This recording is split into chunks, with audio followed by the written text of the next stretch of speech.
How's it going, everyone? And welcome to another episode of No Excuses with two of your favorite show hosts for now, Ara still. And Volosal, we're here to bring you those news and games commentary for the week, and hopefully, Fern will be able to slide in later. Yep, he said late. He's stuck in a work hole right now, but he'll said late to me, not out. So, here eventually. So, as you can see, this week we managed to get Wuwa to work this time. Yep, it didn't decide that I was on some critical story quest and refused to let me use the co-op function for no adequately explored reason. So it works this time. If you'd like to get involved with the show, you can do so by sending us email at noexcusesvtw@gmail.com, or you can follow us on the Twitter at noexcusesvtw, or you can join us in the Discord server, which you can get to by clicking on the link provided in the show description underneath the archive on YouTube. Yes, indeed. So, on the stream today, me and Vol just wandering around, exploring, murdering stuff, collecting echoes, getting him some exploring progress, so he can currency banner. And echoes, so we got some echoes to feed feed our rosters because we're just starting to get approaching the max level. We probably should get these characters put together. Point. Yeah, I've got to dedicate some time to farming the boss mats, which is not going to be fun because fighting that sentry construct with Carlotta is no fun because it's so resistant to ice. Yeah, I need to kill it for Zani too. If you want to just go bop it now, blow some refreshes. I mean, we can do that. I've probably got cubes kicking about. How many cubes have I got? Are they cubes? I think they're cubes, Yeah, right? the yellow cubes. But which of the inexplicable menus is it actually embedded in? Here we go. Yeah, I've got 88 cubes. I'm good. I've only got 16 cubes, but I'll still blow them. Get them for Zani. Whoop. Skill button by accident and went and hopped away. So yeah, we've been playing Wuwa. I've been mono gaming as usual when I pick a game, and I've been just plucking away, going through the story. I'm five chapters deeper than I was last week. I mean, from the outside, it looks like you plugged your computer directly into your brain and stopped doing anything else. Yeah, that ain't quite how that worked. This week at work was not the biggest nightmare it could have been, but it was incredibly annoying. And I just would get home and try not to think about it because nothing I can do that's actionable with it. I see. That said, in the last 20 hours, you've spent 10 of them logged into Wuthering Waves. Just checked your progress. Oh yeah, I've been today on weekends I've just been playing. I was going through Augusta's story and did functionally the entirety of the first Second West Plateau story right before you got on, and then we've been running around for like 3 hours just doing exploring stuff. Yeah, they are from sort of here on. They're basically organized around the characters. So you did Augusta's. Next will be Uno's, which is a much more intimate, personal story rather than this is what's going on around the world. And then the third one is Galbrain's story, which is much more focused around what's going on in the world. Yeah. And then after that, there's a little coda, which is the samurai guys. Well, he's not a samurai because he's Chinese, but the new dude has sort of like a mini story. Man, you are tiny. It's not my fault. You are just the itty bittiest of my other characters for Zani. She's adorable, okay? Might make it even worse. That's hardly even fair. Zani's a giant. Has horns. I'm about to say, do we count the horns? Like this is why what I mentioned earlier is that when you are parkouring, Carlotta has a different animation for parkouring certain things because she's too short to just parkour over them. Yeah. Let's go the other extreme. Oh, I was seeing how tall you are compared to Encore. I'm definitely taller than Encore. Definitely taller than like the 12-year-old. You have to try though to get taller than Encore. Please load At Woolies. least I'm symmetrical. You, yeah, or Yeah. some. Apart from that, okay. I know Galbraina isn't symmetrical. Don't think Zani's symmetrical. She's got like belts and stuff and pouches. Yeah, Even the stripe on her tires off center. yeah. Izzy is close to symmetrical, I think. No, she's got one side and not at all. Her coat is, or her dress is not. She's got the Hoyo TM leg strap too. Mm-hmm. And then we're out of level 80 characters. So how do we want to do this? I think it's more thematically appropriate with fire and ice guns, murdering a sentinel. Yeah, and yours will do damage and mine won't. That's the problem. I hate fighting this thing. I got teabagged by it so many times when I was learning to fight it because it is actually really freaking vicious. I fought it at a very low level. Of course, I was fighting it at level 50 as Encore, so do I have to spawn it? Do No, I have to it's step in the no yeah. He should zone? coming in. Oh, there he is. I guess not hot. He's ice type. My dinosaur.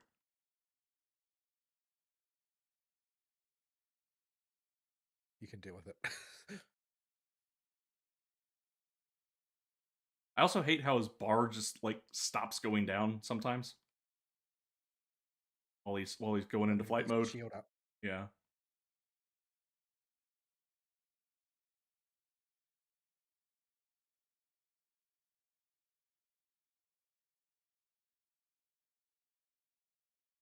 How many do I need for the last tier?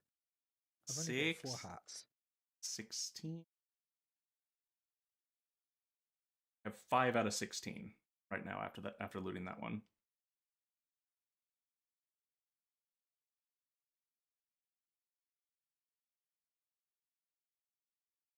Flashbang.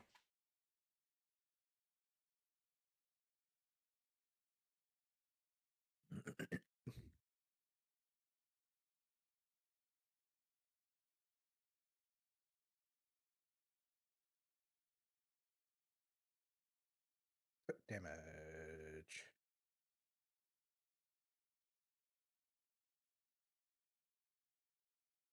It's You dropped how many? Come on, man. Did it give you a tour? I got 3. Oh. I just moved up to this world level relatively recently. So I'm used to them mostly dropping 2s.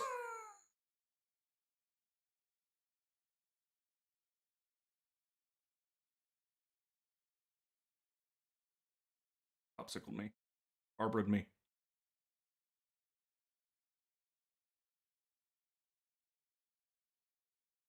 Fell out of the sky. It's my gold cubes. Give me a gold cube. Oh. Oh yeah. He's coming back. I didn't get to claim anything. Oh, it's okay. It's not like it's a big deal to kill him. This is for me. I do hardly any damage to him. I was mucking around with my UI and accidentally pushed the circle button. And it started the challenge again because I was standing right next to the loot thing. Because that option is still present after you loot it for some reason.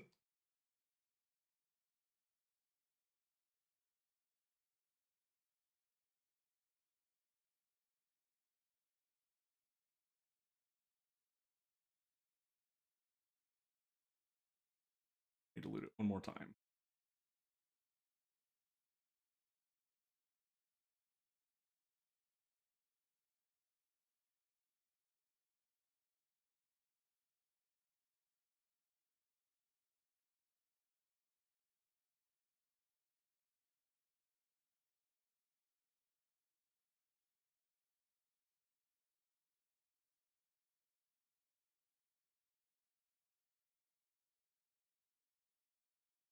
So yeah, even when the ball disappears, the challenge again button is still there until everybody's claimed their stuff. All right, got mine. You need one more kill, probably. Yes.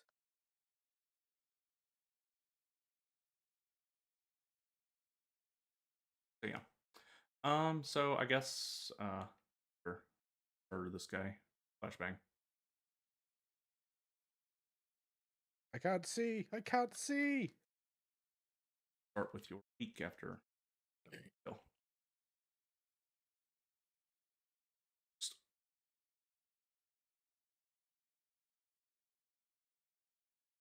Grab your hearts. He dropped 2 echoes that time. Ah, Wonder why. there we go. He didn't drop any for me. Maybe your one fell into my world instead by mistake. Yep, possible. Left the area. Challenge resets in 29 seconds. Please claim your rewards. All right. Anyway, where were we? For week.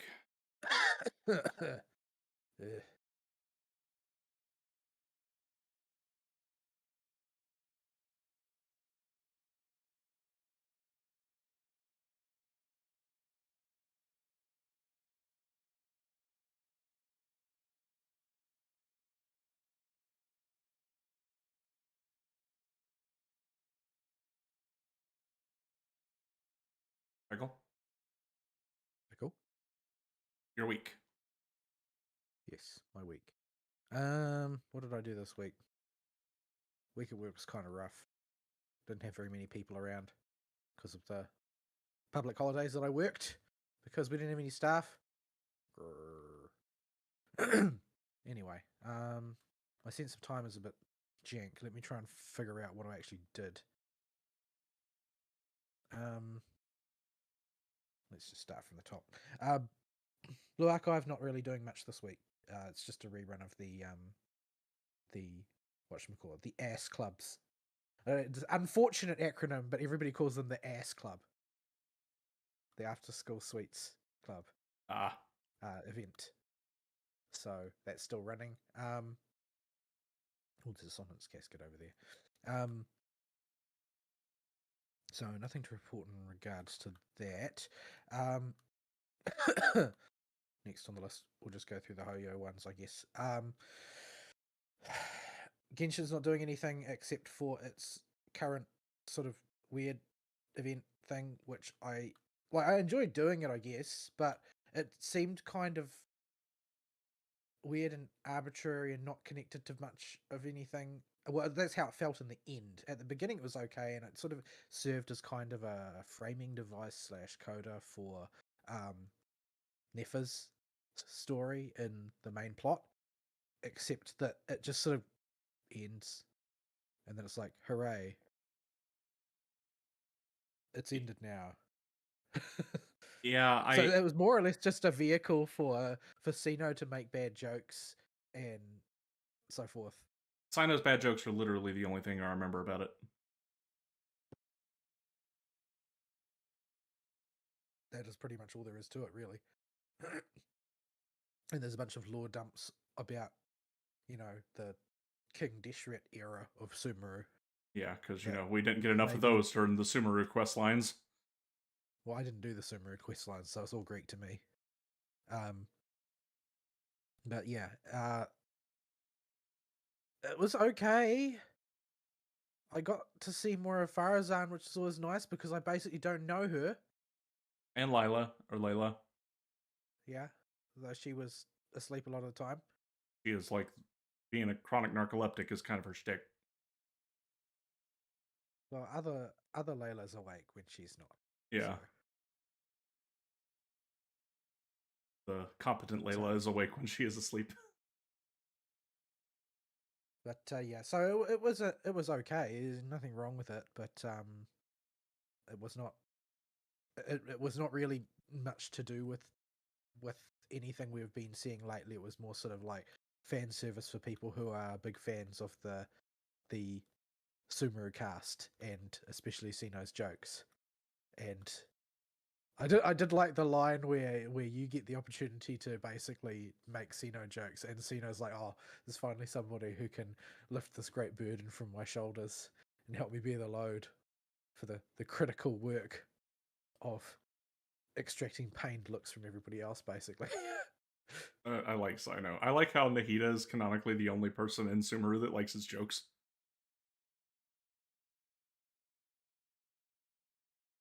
But yeah, it was nice to see the characters having fun doing stuff, I It's guess. it's been a while since we've seen the Sumeru Krimaru, haven't we? They kind of been locked up in Nahida's Sumeru. birthday, I guess. Yeah, so it's been about a year since we saw him. It keeps him. Not counting Dory. Yeah. Well, Dory's not really part of the Krimaru. She's just Dory. Dory. But yeah, All so Dory things. I guess just poking our heads in Sumeru, being like, "Hey, you guys still characters? Yep, we good. Bad jokes, cool." But southeast. Okay.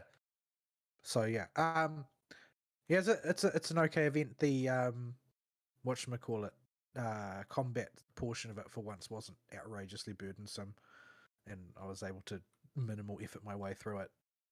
Didn't bother to try and go for gold on them. Got gold on a couple of them anyway, but yeah, it was just a relatively lightweight event, all told.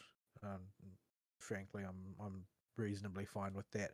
I prefer these story events, and it was nice that it was fully voiced as well. Yeah, was happy about that because it was too. And as for the combat portion of the event, whenever there was one that I couldn't get gold on normally, I just out on the max difficulty and blew everything up with a shotgun. Was Nahida's birthday voiced? Nope. Thanks.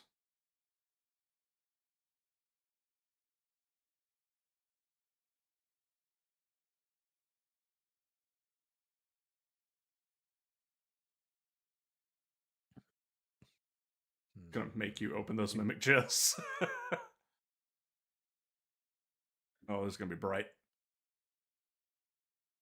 It looks like most of the spell effect wound up outside the building. I'm fine with that because my vision is still working. But yeah, so yeah, not much else to report for Genshin this week. A lot of people been whinging about that event. I don't think it was really whinge worthy unless you like really had it to the back teeth with Sumeru stuff. I guess that might be true for some people. Well, for people that were playing actively during Sumeru's era, I could almost understand it because they had the desert for an entire 36 months, and that was it. For 36 weeks, and that was it. You're trying to tell me that they don't want more King Deshret lore? I think people are. There's a lot of quests in that desert, and if that's all the content you got is more and more King Deshret, I think they're sick and tired of it. For over half a year, that's all they had.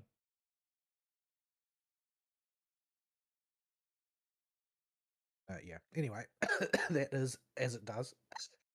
um, I didn't get that teleport point. I should go do that. As you can hear, my cough is still around, and it's not quite going anywhere yet. But it's not as bad and racking as it was last week, thank goodness.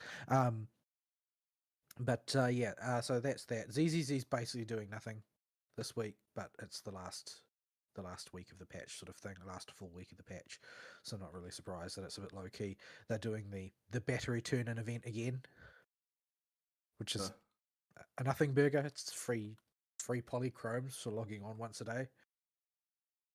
There's free stuff. I'm not going to turn down free polychromes. Like, I need polychromes badly because I get shreked by the ZZZ gacha. It hates me, wants me to suffer. More pointedly, there were two preview live streams this week. One was Wuwa's, which I haven't had time to watch, and the other was ZZZ's, which I did have time to watch, which are both at 1 a.m. in the morning for me. So I don't usually watch them live, but I watched the ZZD one last night. And there's also a bunch of other information circulating around from a Chinese interview as well. It sounds like the Chinese fan base has basically been giving feedback similar to what I've been giving feedback, that the story has turned into a nothing burger that's going nowhere. And the writers have responded to that saying, okay, yeah, we realise that we probably put too much holding pattern stuff, so we're cramming all of the actual plot progression into the next patch. So, yeah, they recognise the need to kick it into high gear a bit, since basically nothing of import has happened for several patches except for the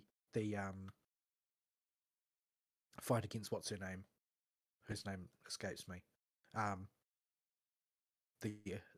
So pretty much the way they say at the end of the ZZZ live stream we got, that the only part of the organizational structure left of the Exaltists is Sarah. There's nobody else anymore, and basically they, as a power in the setting, are about to take their last bowers of this patch, which makes me wonder, like, who else is there, because it's been dealing with the Exaltists since pretty much the beginning of the story, and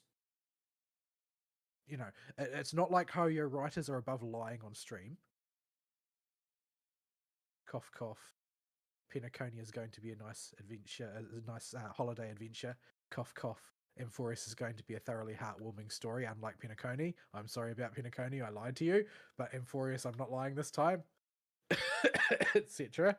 But yeah, the Exalters are basically going to be a dead letter at the end of the next plot arc, because it's going to be tied up apparently. But who else have we got exactly? There's plenty of organizations they could dip into. I don't know which characters are relevant. There's the group of NPCs associated with the AIs, and how there's supposed to be Who have multiple AIs. none of them have been introduced. Yeah, None of those characters have been introduced. The AIs have been off screen since the launch of the game. I think they said There this are only patch 4 of will. them, I think. I think they said they're going to be weaving the AIs back into Oh yeah, everything. they did say they're going to bring them back in, but the reason why it's urgent now is because people are champing at the bit for something other than, and what is this week's episode in chasing after the Exaltists, because that's all we ever do. Like the parts of the story that have been good have long since stopped being about the Exaltists themselves. Like, the Exaltists are just a vessel for other stuff to happen in, and so people are sick of hearing about them, to be totally honest. Like for instance, the Magus Orphe story is not good because of the Exaltists. The Exaltists are entirely corollary to what gives that story any momentum. Just a vector for what's her face But to exercise power. but but once she's gone, we're still fighting the Exaltists. Except nobody cares because that person is now not part of it anymore. Then this has become the problem with the ZZ's story, is that they move people on screen and then they move people off screen, but people are expected to be caring about the bureaucracy behind the villains for some reason. Like, it's not really, like, I think that this will be a set of lessons that they will learn for writing the story going forward, because they've got good elements, but the way the whole work has been assembled is nonsense. Like, the individual parts are good, but the whole is not.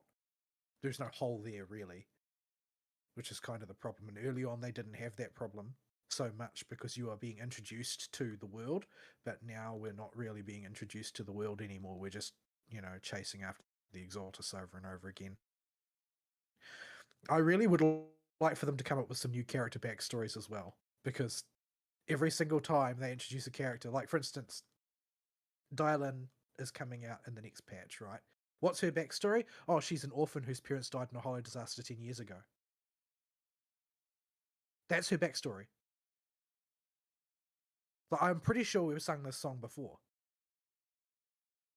They need to be a bit more creative, I think. It's not like there's no room for it, but they just keep defaulting to this. And the painful thing about it is it makes sense.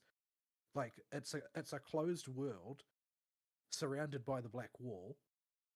Everything around it revolves around surviving in a new Eridu post Hollow Disaster environment. It makes sense that everybody's been scarred by the events, but that doesn't mean it's fresh when you hear the same story for the 15th time. I mean, at least like Caesar had a surrogate daddy who was around for a little bit until he wasn't.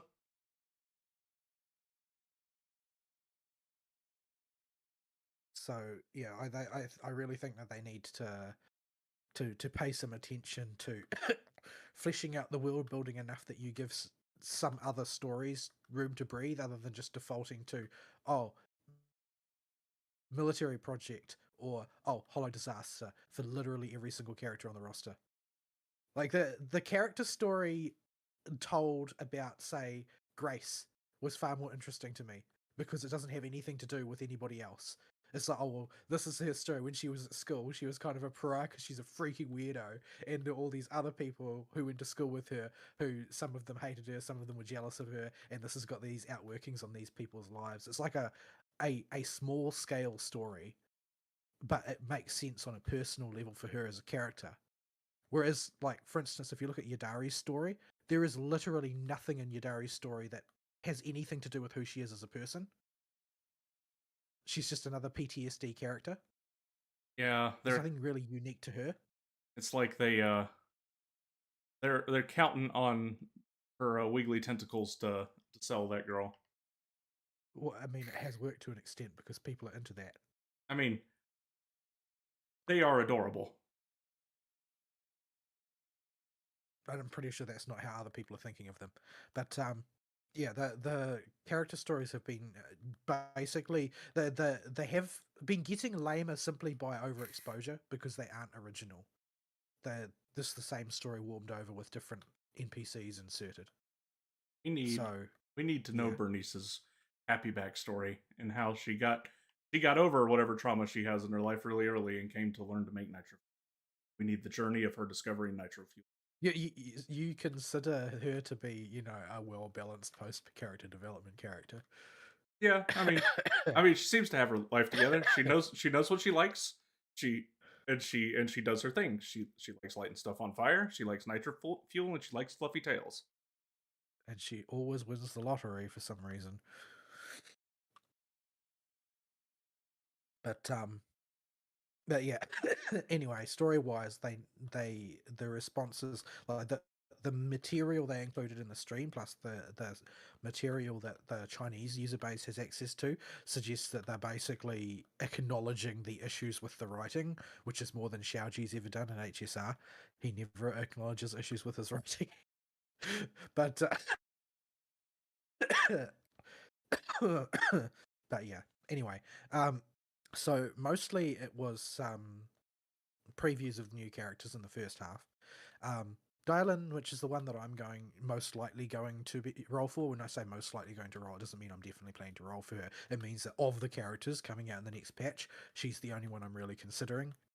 But she seems to have like a 70% overlap in application to Fufu sort of thing. There's not really I mean, much space to slide a cigarette paper between them. And which means that she's going to be a power creep because that's the only way you can distinguish two extremely similar characters. Meaning, my beloved Fufu is going to get creeped out of relevance almost immediately. there Painful. there is a few scenarios in more than one deadly assault round where I've been like, I really wish I had two. You cut out. I didn't hear what you just said. Oh, I said there's been a few deadly assault cycles where I've been like, I really wish I had two Fufus.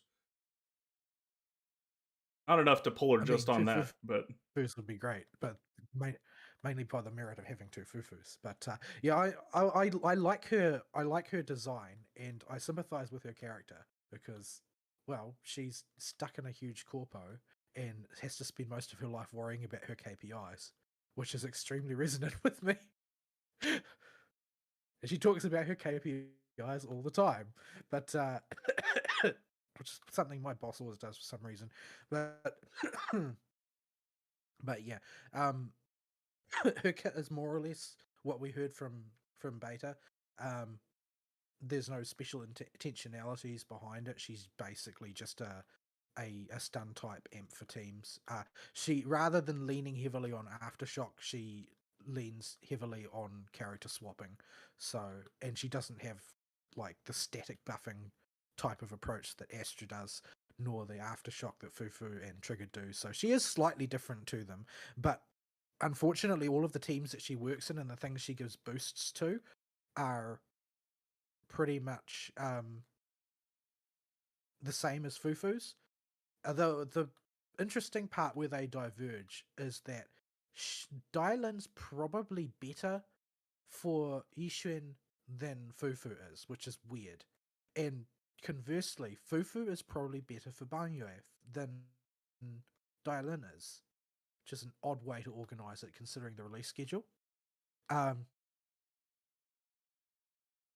Reason being, Banyue's kit is the same in essence to what we believed based on the leaks. The interesting thing, I suppose, is the intentionality, because when you look at the leaks, you've just got an abstract list of abilities. You don't really know what they're for, but they explain that in the stream. Like, he is designed to be the high skill ceiling character. That's what they introduced him for. His reward and output is directly proportional to how good you are with him, how well you understand his animations and how they work with the enemy, how good you are at consistently dodging and countering and not getting domed by enemy attacks. Like, you basically snowball as long as you're fighting. So you want to be on the field all the time. You don't want to be tagging in and out, which means he's not a great fit for Dylan, who does want to tag people in. And Fufu, on the other hand, just wants to get her bar up and then go off field while you do something else. So he does mesh well with Fufu. But I don't really have any interest in playing a character that requires you to autistically practice his combos. Because they've set him up so that he's basically a character that you custom combo light and heavy attacks. And basically, the better your execution of doing that, the faster his attack speed gets, the more damage he does over time, and so on and so forth. Hang on, so that's the way he's been designed, so that people who want to be the Discord server's having shoes for me at whatever connection point we're at. I'm going to pick another one. I thought you were going to tell me that actually we haven't been broadcasting to YouTube. No, we're streaming. It's just Discord being Discord. All right, let's pick a. Let's try US. This will probably be a little worse for you, but we'll see if it's cutting out. All right, pickle. I'm just going to check my ping.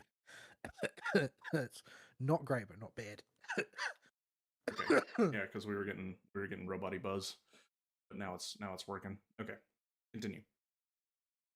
Where was I? Right, yeah. So they've designed him to be the high skill ceiling character for people who just want to be sweaty and play perfectly, and learn all of the ins and outs of a particular character. And he does look like he's really fun to play, but I think he's probably fun to play for somebody with some actual gaming ability, and definitely not fun for me. I think I just get really frustrated at dropping combos over and over again, because basically I want to play as much as easy as I need to, as much as to keep it fresh, rather than to just like mono game and autistically become good at one or two particular characters.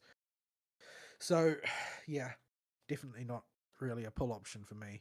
He just sounds too hard to play. The concept is very straightforward, but it's all in the execution. Also, Icky Boy. Well, he's a robot, so... Yeah, but he's a boy robot.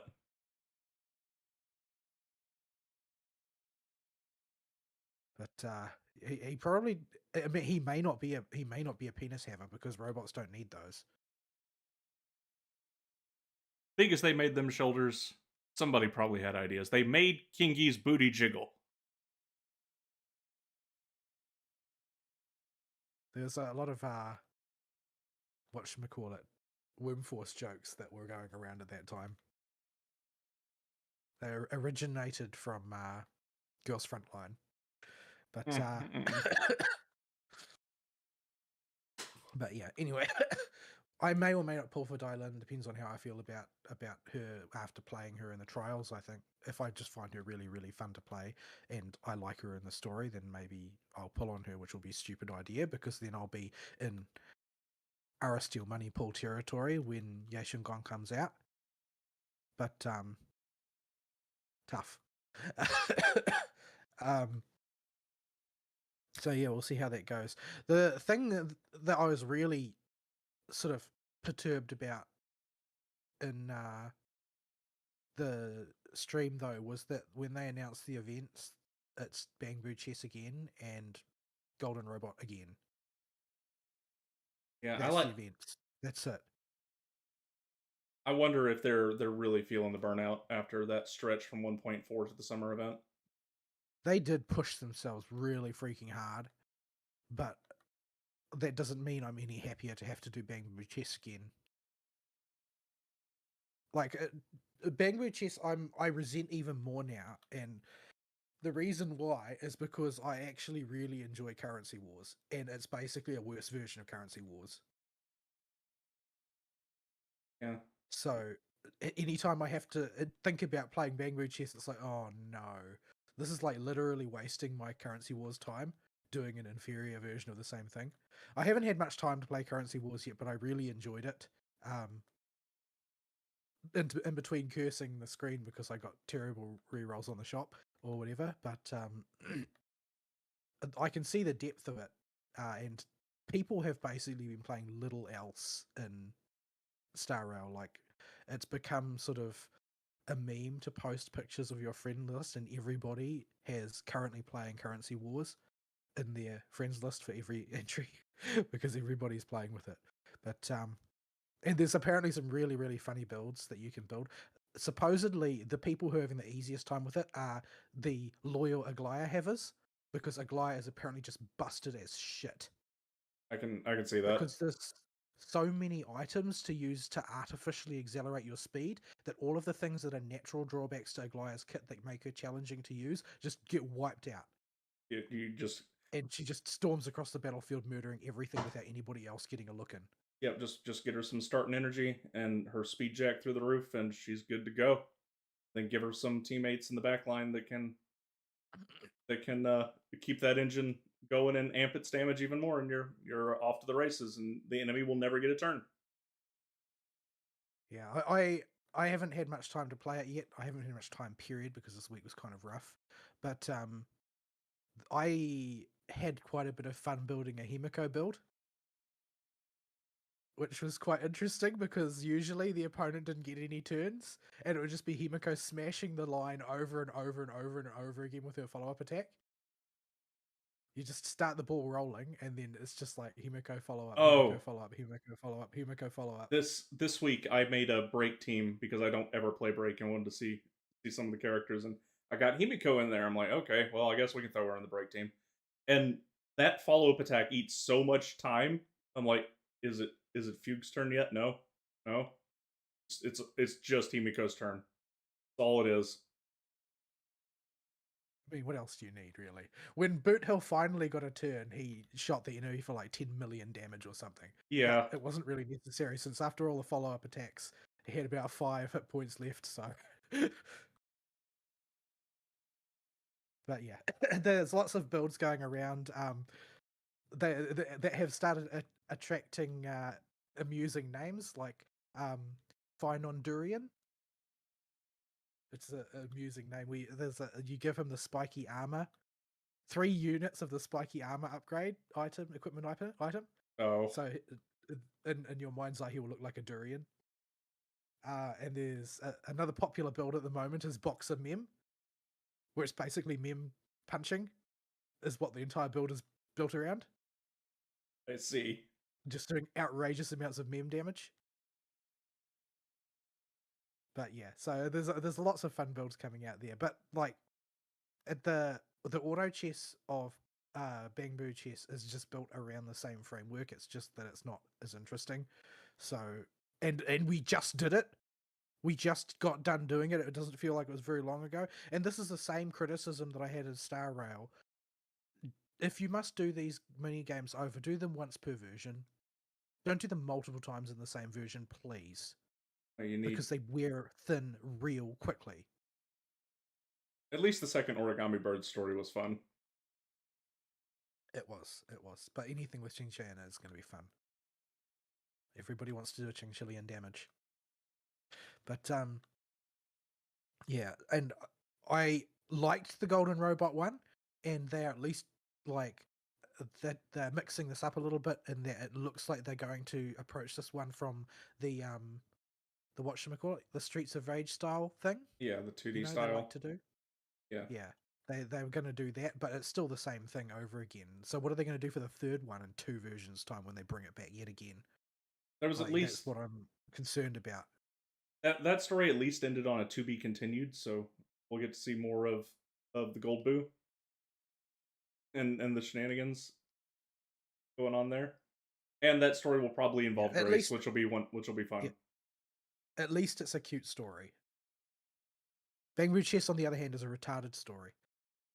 It's just it's the cultivation memes, but yeah, basically the ZZZ sort of devolved at that point down to the only thing I'm actually interested in is the main story, because I don't care about Bangbread Chess. I really don't. But there's a lot of stuff coming out in 2.5 based on the leaks. I've seen footage of the new version of Grace, and it seems like they're just spreading a bloom around and making a bloom the standard mechanic for old anomaly characters that don't have an up-to-date gimmick. So all of them are going to have some mechanism to use a bloom. And Grace is one of those. Bernice is one of those. Grace's new build looks quite cool. It's just that Grace is so bad compared to other anomaly characters at present that it's sort of hard to tell if it's just contrast or whether she's actually going to be useful. Bernice, on the other hand, is interesting, but a terrible rebuild, in my opinion. It's going to make her better, but ultimately it doesn't fix any of the things that make Bernice jank. Because Bernice is full of jank. Like, she's like the prototype anomaly premium character, really. Yeah. And she's not good in terms of, like, you can get numbers out of her and she can serve her role in an anomaly team. That's definitely true. However, in terms of like build construction logic, like the way that her kit is designed is kind of bonkers and nonsensical, because you don't have any meaningful control over how she works when she's off field. And like, you're going to end up with like multiple burns backing onto each other at bad times, and burns being too far apart at bad times, that sort of thing, because that's not something you really have any control over. So even if they make her kit more fleshed out and they make her more powerful, it's not going to make her any more fun to play. And that's the problem, I think. Because she's still just going to be a passive off-field, oh well, I mean, if things go my way, they go my way, if they don't go my way, they don't go my way, which is basically how you have to play her right now, because you don't have a lot of control over her energy timings, her burn timings, that sort of thing. It's not while you can gain control over it, it's sort of like pre-revamped summoner levels of autism are required. Yeah, I have So I play Bernice a lot. She's the secondary character on the Jane team most of the time, because Fizz and Fire love to line up as weaknesses. And yeah, you could do it. You need to do some janky stuff in her build though to make her on-field time work, and you gotta swamp her in at times that seem nonsensical at first, just to pre-juice for a later rotation. But you can figure it out. It's just not intuitive. yeah, see, that's not the problem though. The problem is that they're making that worse, not better. Because now the exact times that your burn goes off matter. Because they have to be spaced by exactly 5 seconds now. Otherwise, you're going to botch your chance to get a blooms and that sort of thing. Like you now all of your anomaly procs timings matter. It's not just a matter of getting them to overlap optimally for a disorder, because your disorders trigger aftershocks, and then the aftershocks are going to charge your burn, and basically her new optimal stat is going to have to be energy recharge. Anybody not currently running energy recharge now has to, because otherwise she'll just break down. Like, it basically, rather than being a genuine enhancement to her play style, it's just a straitjacket to the math. It's not a very good revamp.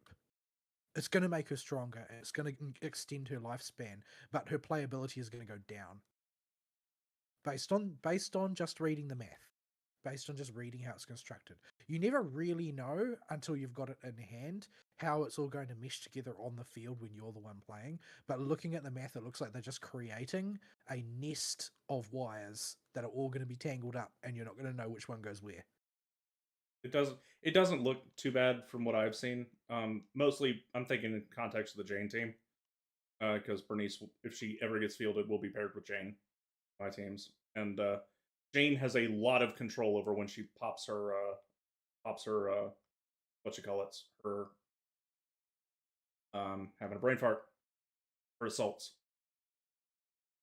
She can sit on that energy bar and that kuru spin for as long as she needs to space stuff out, and when she needs them, she can pop them pretty much on command.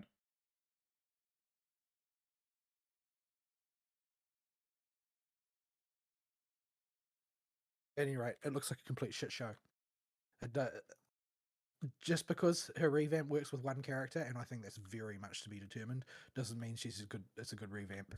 It looks terrible to me. It looks like they're taking all of her problems and making them worse.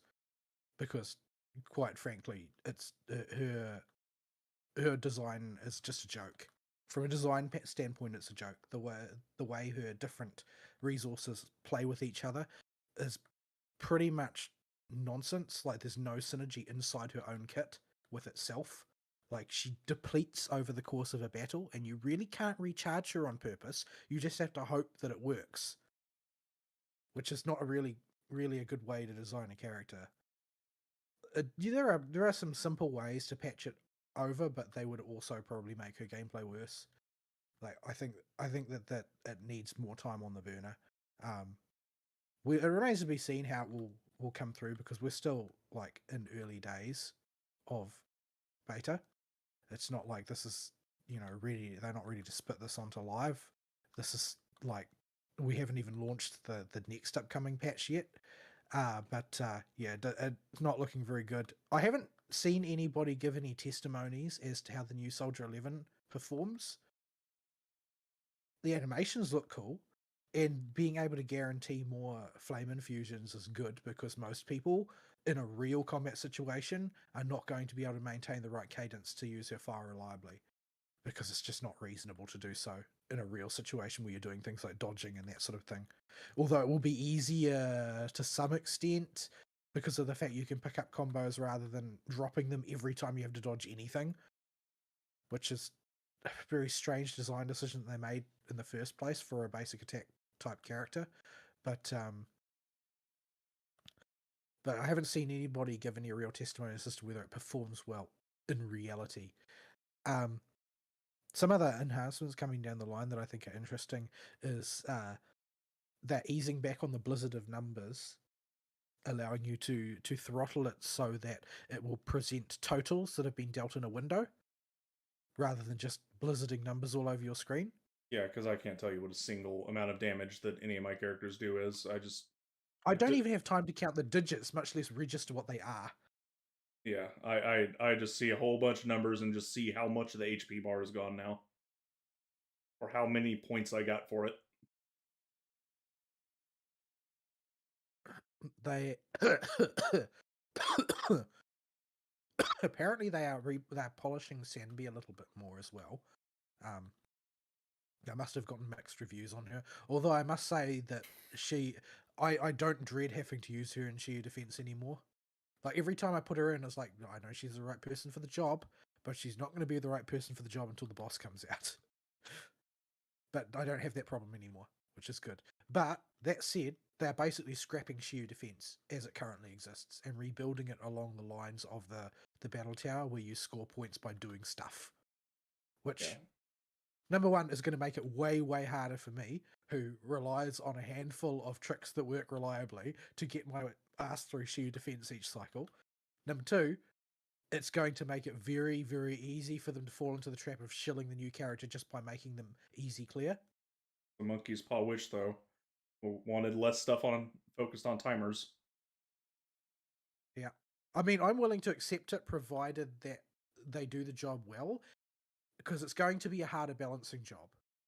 But the battle tower has been able to serve as a prototyping ground for it for an extended period of time now, so they should have the data in hand that they need to do a good job.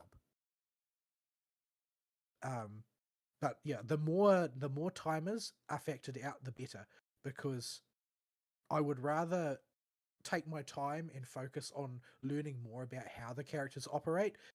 Like in terms of like long-term game experience, even though I do currently rely on a few basic tricks that work, it would be a richer experience if I had time to learn how to play the characters better, because the game actually encouraged me doing so, as opposed to the game encouraging me doing things like what was it, like the longsword in Monhan Wilds had some foible where you just wanted to use like the first two attacks or something, Oh, you get it to red wasn't it? juice, and then you just do the first 2 slashes and never progress it past that point.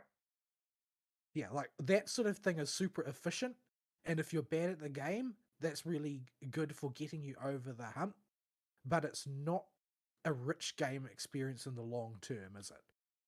No. So presenting an environment where the rich game experience is what's rewarded, as opposed to the lowest common denominator approach, I think is healthier for the game as a whole.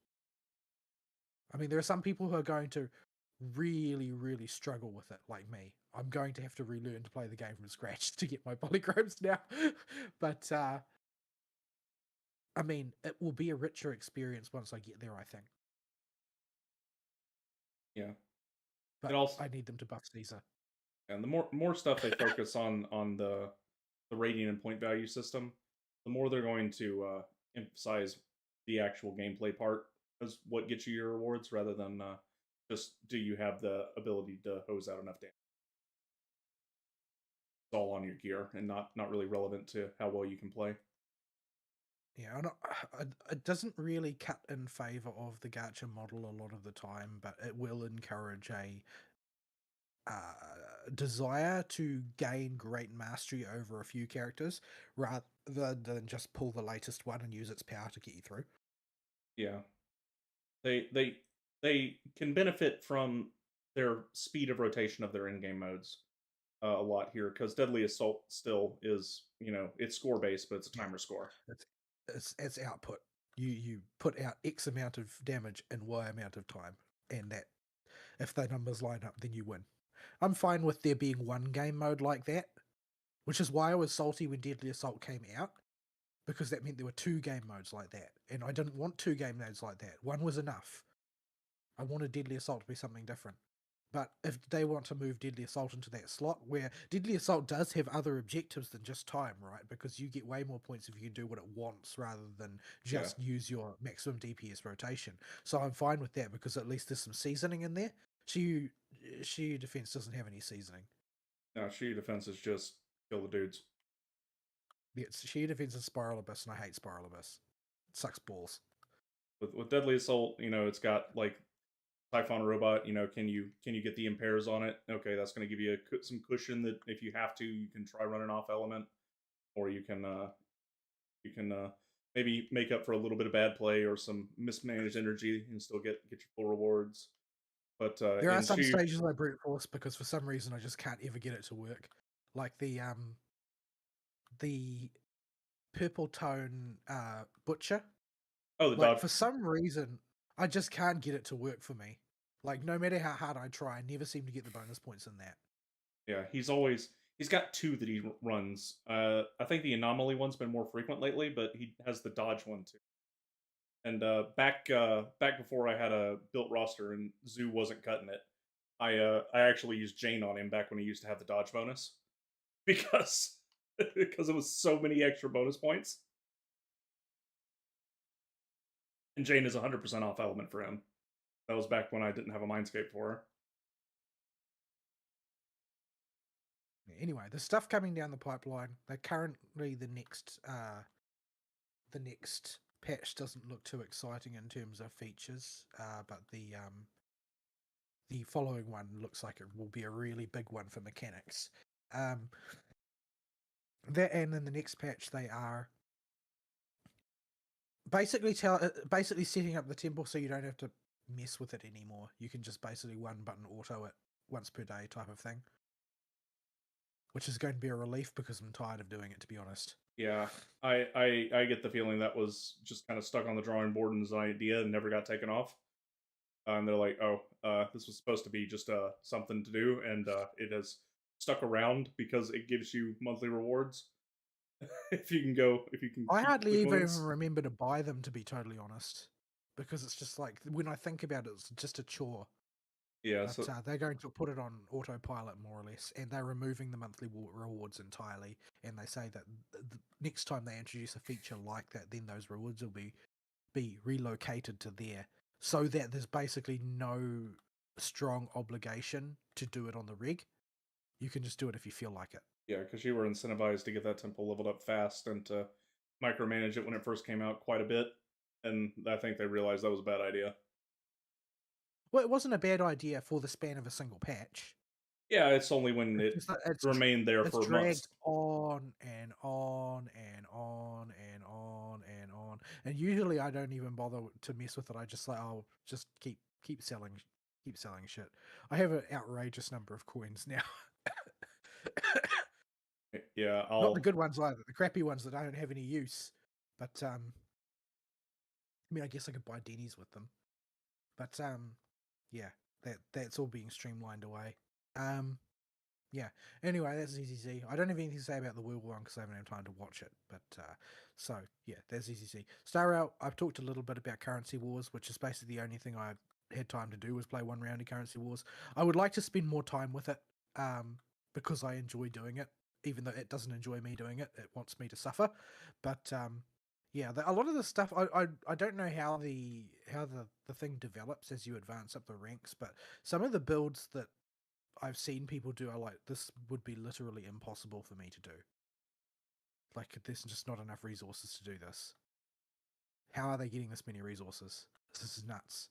And you can luck out and get large amounts, but I think that the game probably develops as you move up the ranks and sort of massages things a little bit. it, Like I found that as well in the modes like Divergent Universe, and that they just more aggressively allow you to get things as the challenges get more outrageous, even though they don't really document that that's what's happening. It is what actually plays out in practice. you're also on Twitter gonna get like people posting their most ridiculous stuff they got because they'll think it's cool. So you won't see Oh yeah, the flubs. You'll only see the when big stuff happened. yeah. There's a lot of people posting that are currently at like top rank plus 20 or whatever. but but yeah, I'm interested to spend more time with it. I haven't spent a lot of time in Star Rail lately.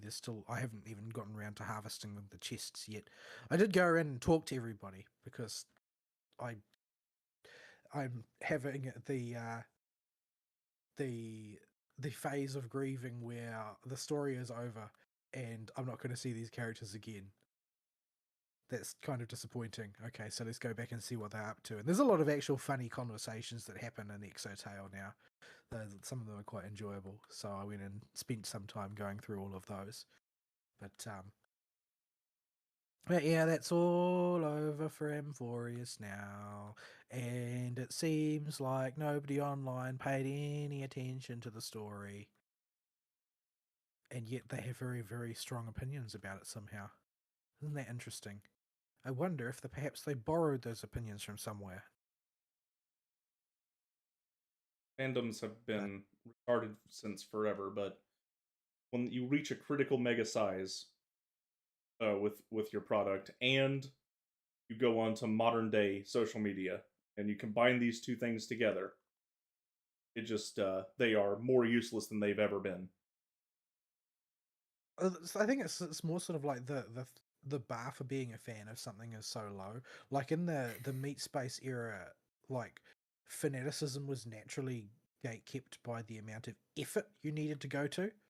There's no effort required to go onto the Twitter and tweet like you're an authority on something. Whereas like in a bygone era, you had to be a maniac to want to go to the effort of being recognizably a fan of something. Like, you had to be distinguished by knowing everything about it in the greatest amount of detail, sort of thing. That was how you expressed that fanaticism. Whereas now it's just like you go online and you complain about the company that makes the product. That's how you prove that you're a fan. It's your That's it. critical lens. I see a whole lot of people with the critical lens on stuff, and that's fair to a degree. Some stuff, should be criticized if it's a bad idea. But Well, the critical, do they though, or do they have the replicate the last opinion that I heard from a streamer lens on? yeah, that's the problem. Is these opinions don't come from them. They don't know what they're talking about, and two, none of these people seem to actually like any of the products that they claim to be fans of. It's like, I feel like I have to do the apology for meme for Blizzard. It's like, I'm sorry, they really do think they do, but they don't.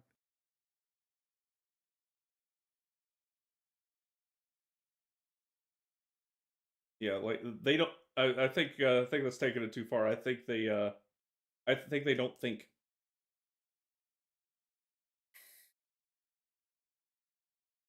But yes, I've been seeing a lot of critique that doesn't have anything behind it. Like, they will say a thing is bad, but just sputter at you and call you names if you ask them, well, what about it didn't you like?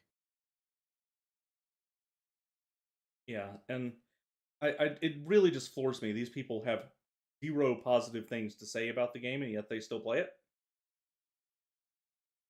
Like Well, I these, mean, that's because it's about being part of the community, right? They don't care about the game; they care about the clout. yeah, it's like the people that talk about Dark Souls and don't have or any of the difficult game genre. I'll call it.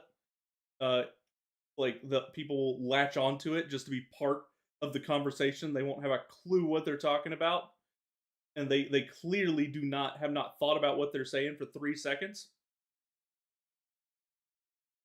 Yeah, well, I mean, and the thing is that a lot of the time they also replicate opinions of people who haven't played the game. Like, the one that I've seen come up heaps and heaps is accusing Cyrene of being, low rent gooner bait with no character. Like, she doesn't have a story or a personality. She's just there for people to goon over. And it's like, how did you arrive here? This is like a feminist critique of a game circa 2016. I mean, if you were talking about Yidari, I could maybe understand, but we're not beating them allegations with her.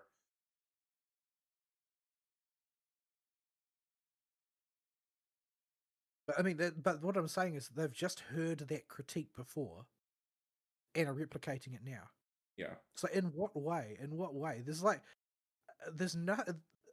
I thought that they would be more pandering than they actually were in practice as a baseline in that storyline. But there's a despite, and or perhaps because of uh Cyrene's constant preaching about love and romance, there's basically no subtext between her and the Trailblazer. maybe, maybe giant planet-sized ladies are a bigger fetish than we thought. Well, Kiara Sishoan. Yeah, But yeah, there's no subtext whatsoever, and yet people have said, "Oh, look at this Gooner bait, this Gooner bait." Like, she's not even dressed provocatively, is she? I never really got that impression. I remember like is the line for Gooner bait has boobies. I think it is now. Like, there are lots of contexts in which that is, a much more legitimate criticism, which is sort of why when it's misapplied, it sticks out like a sore thumb. Like, if somebody were saying that about Yudari, it's like, well, you're not going to catch me defending it. Like girlfriend But bounces for days. that's not the situation here at all. Like, there are plenty of criticisms you could make about the way Sirene's story was executed, and there are counter arguments for those as well, and counter arguments for those counter arguments, etc. Like, there's an actual discussion to be had here, like what fandoms used to do, but that's not what's taking place. Yeah, It's just whatever is the most sensationalist thing that you can say to get Twitter impressions. Really, really depressing, and it's pretty much rendered Twitter unusable for me for the past couple of weeks. Like, Twitter's usually pretty toxic and unusable, but it's been really bad lately because the algorithm thinks I really want to see all these opinions.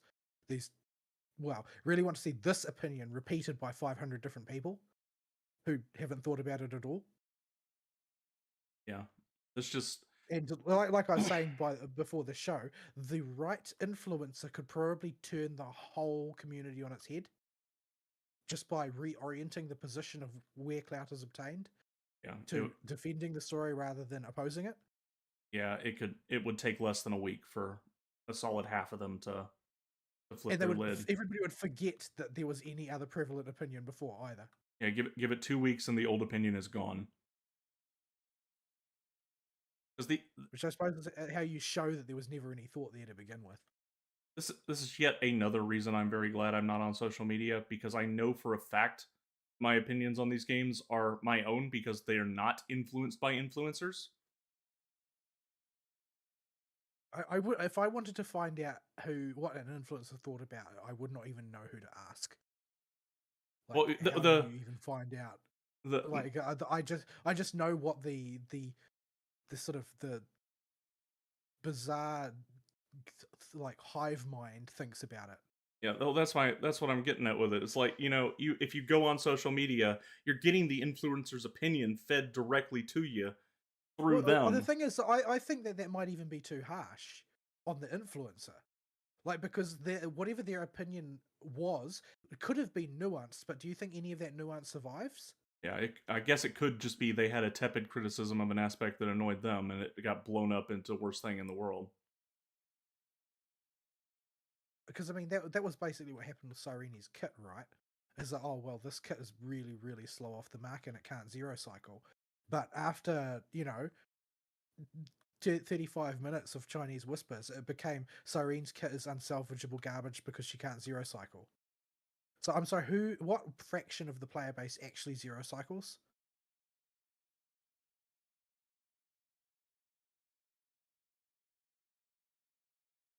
Yeah. So it was the criticisms of her kit were valid, and there's detail there. Like, for this particular application and these particular teams, she's going to be a short-term efficiency drop and a long-term efficiency gain, etc., etc. Which means when executing on certain tasks, like zero cycling, there are going to be scenarios in which at E0, S0, she's not going to be that great. Okay, so that's a nuanced criticism of the way the kit operates in practice. How was it ground up and digested and then spat back out onto the internet? This character is bricked. You're bricking your account if you pull her. So basically, people on the internet are retarded and you don't want to listen to anything they say. News at 11. Yeah. Anyway. Social media was a mistake. Social media was always a mistake. It let Ben Shapiro get reach.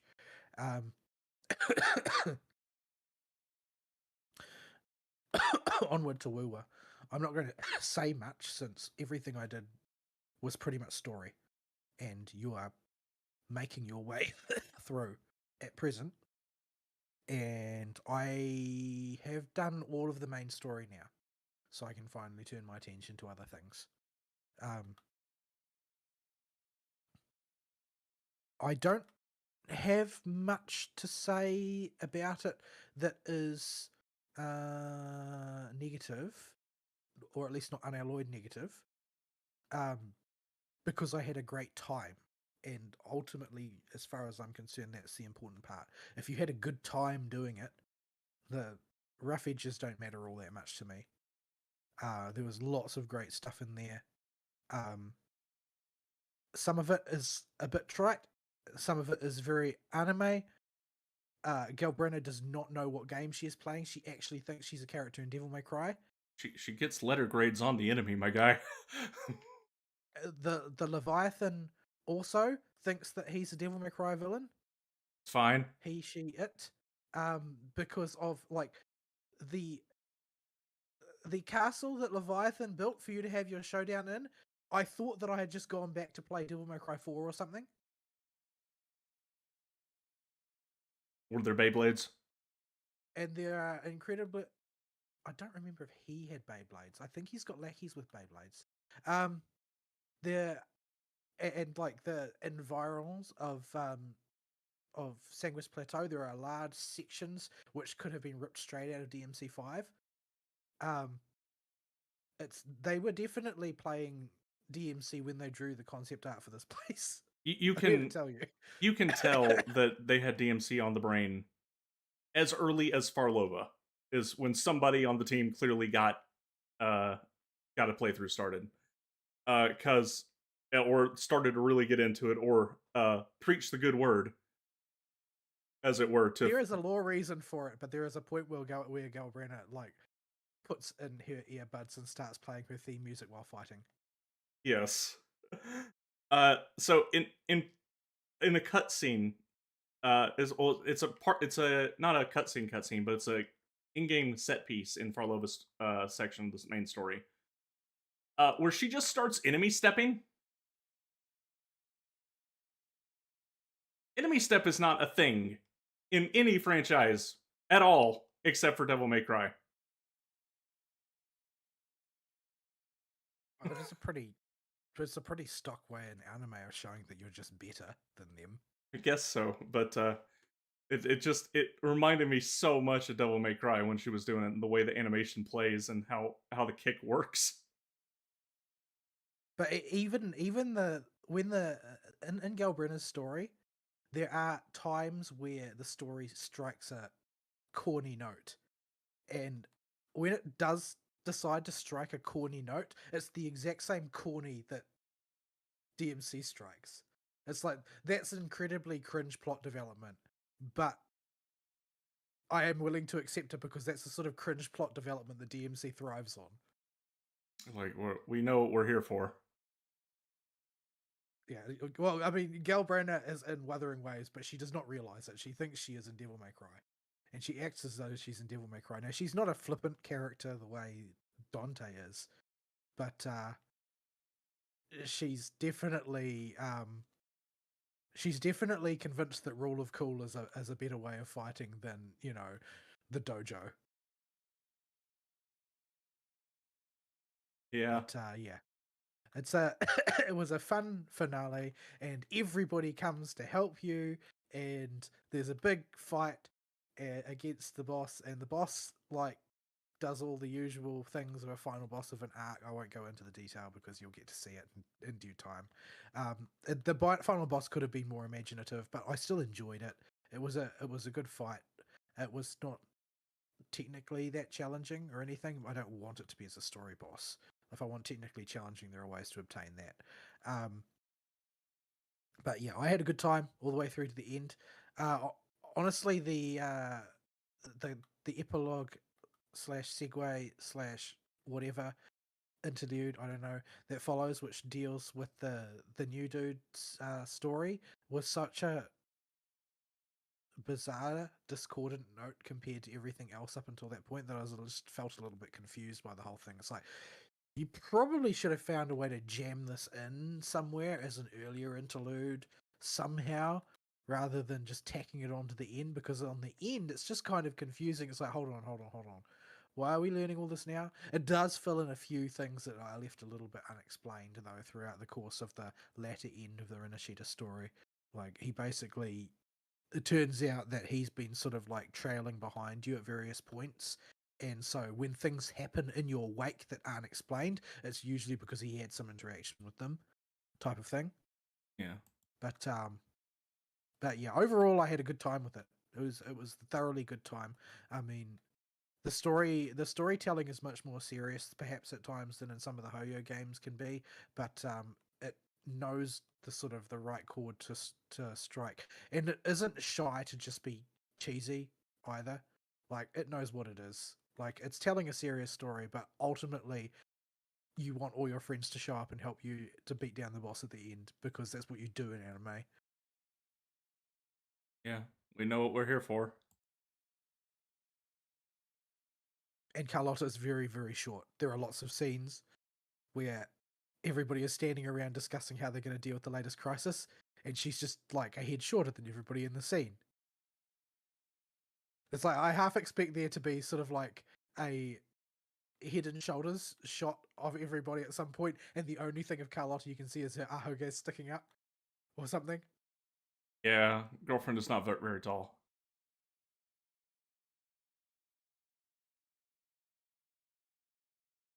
But yeah, I don't think I've really got a huge amount to say beyond that. I haven't had time to do really any other questing because it's just been a tough week. That's all there is to it. You have weeks like that.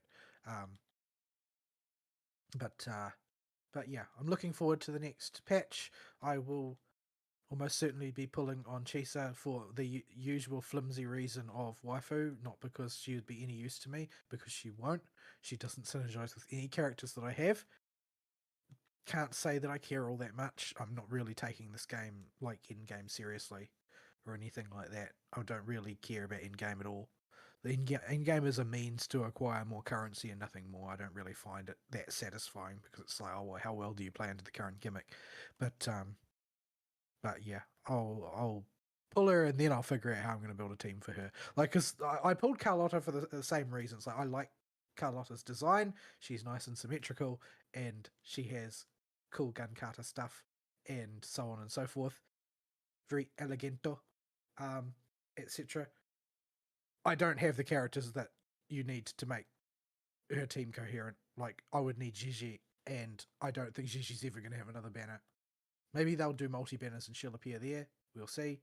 But Gigi's sort of like the secondary support energy regen character. Maybe they'll release another energy regen character, who knows? But in order to alleviate Carlotta's energy requirements and have her rotate smoothly, it's pretty much Yang Yang or Gigi are your options, and that's it. And Yang Yang basically brings no other benefits until you get her to C6, which I can't pull any Yang Yangs because Yang Yang has been, for me, pretty much the same as Yinlin, not Yinlin, the Rattan Weaver girl in Genshin. Always basically a 4-star that always appears on the other banner that you don't want to pull on. Oh, no Cookie? matter what. It's always on the other. No, not Cookie. I've got Cookie. Lanyan. Oh, that one. The shield. The Rattan Weaver girl. Yeah. I have wanted to get her constellations for the longest time, and she's been on the banner lots, but she's always on the other banner, the one that I'm not pulling on that cycle or whatever. And Yang Yang has been the same way. Like, yeah, because there's not that many resonators in Wuwa, they've had a pretty slow roll all told as far as characters coming out. So Yang Yang's been on the banner a lot, but she's always on the other one. So I haven't gotten any copies of her, which has been very frustrating. And the standard banner doesn't seem to want to help. The standard banner does not love me as much as it loves Arasteel, although its love for Arasteel is a bit different. It may have given me a lot of 5 stars in the raw numbers. Unfortunately, 3 of them are useless and may as well not have happened.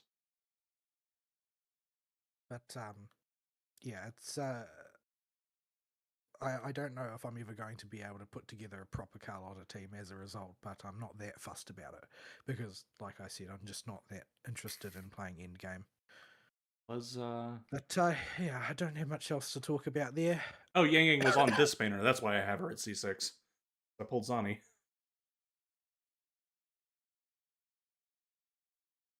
I think she's going to appear. I think she's actually going to appear again in the next cycle, but again on the banner that I'm not pulling on. So irritating.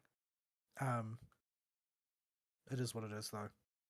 There's a new 4-star coming out in the next banner too, which is like, well, you're doing better than Star Rail. Star Rail appears to have forgotten that 4 stars are a thing. Honestly, though, that's probably a product of them having written their way into a corner.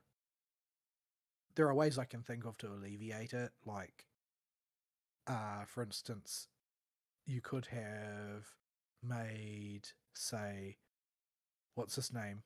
The guy who was the previous Sneaker Door, you could have made him into a 4-star. You could have made some of Suraja's generals into 4 stars. There are ways you could have done 4 stars, but they didn't because they've only got so much budget, and they made all of these freaking Chrysos airs, and they all have to be premium 5 stars, obviously. They could have just like Eon Son Mighty or something.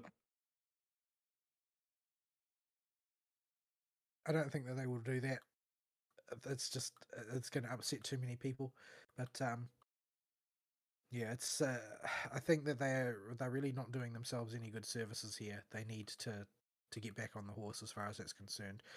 I know that Honkai Impact basically doesn't do low rank characters anymore. Like, you get one every like 8 patches at best, sort of thing. It's not really that. I don't even know if you get that much anymore. They have had periods where they produced quite a few, but you tend to go for a very long time without them. But yeah, it's I don't think it's very healthy. They need to have that paradigm re-established where there is like the premium option and the budget option to do each task, rather than just keep giving out free 5 stars to try and compensate for the fact that nobody can use the 4 stars because the 4 stars are all from like 16 versions ago or whatever. Like, I think that probably, like, there's a reasonable chance that you're going to see Aglaia demoted to a 50-50 loss or something, because basically it's impossible to build a team around her. Yeah, Things like that. quite possible. Be very nice to lose So, that. I mean, if you were to start, if Aglaia had a banner tomorrow and you were to start building an Aglaia team, how long is it going to take you to put the team together? If you got no pieces to it, let's see. This if you want the stock standard Aglaia team without Cyrene, you need Aglaia, her weapon or her E1 to just get started. You need Wowo, you need Sunday, and either Bronya's Light Cone or Sunday's Light Cone. I'm using Bronya's, and it works, but it cuts it close sometimes. And you need I'm having who is the 4th member of that team? Member Berry Trailblazer. Just for more So it's turn. basically going to be a long ass road to get that engine to turn over at all. Yeah. So yeah, there's a lot of jank in the lineup for Star Rail. I'm really, really, really interested to see how they will go about launching 4.0, because the way they structured 3.x is pretty much put them on rails for the way they were going to do the entire version, and diverting course part way was probably not an option in a lot of ways. So we'll have to see whether they stay on the same rails for 4.x or whether they, collect up all of the lessons and apply them. Yeah, if they want to do a contiguous story throughout the entire patch cycle, I don't think that was the problem. I think it was just they pre-planned a colossal amount of characters and had to hammer them in at the expense of others because we got to sell the new character that we've already penciled in and run by the marketing team and all the other teams because we're a corpo. we can't just cut Hisselin's story down. No. She got to have some billing. It can't just cut Saridra down and make her a 4-star or something. No. She got to have a story. I don't know. The amount of storytelling she got was pretty 4-star. Well, that's what I mean. Like even then. But yeah, we'll have to see how it goes going forward, because I mean they've got SP versions of Himiko and Blade and Sparkle and Silverwolf all lined up based on the leaks. Not that the leaks have been particularly reliable for Star Rail over the past few months. They've been pretty sketchy. Plus, a few new characters like the general that always appears as sort of a pattern floating in the air. I can't remember her name offhand. It escapes me at the moment. And Pearl is scheduled to appear based on the rumors, and La Mancha is scheduled to appear based on the rumors. So yeah, there are, and of course, I expect that Yai Sakura is going to be the anniversary character. That would be my guess.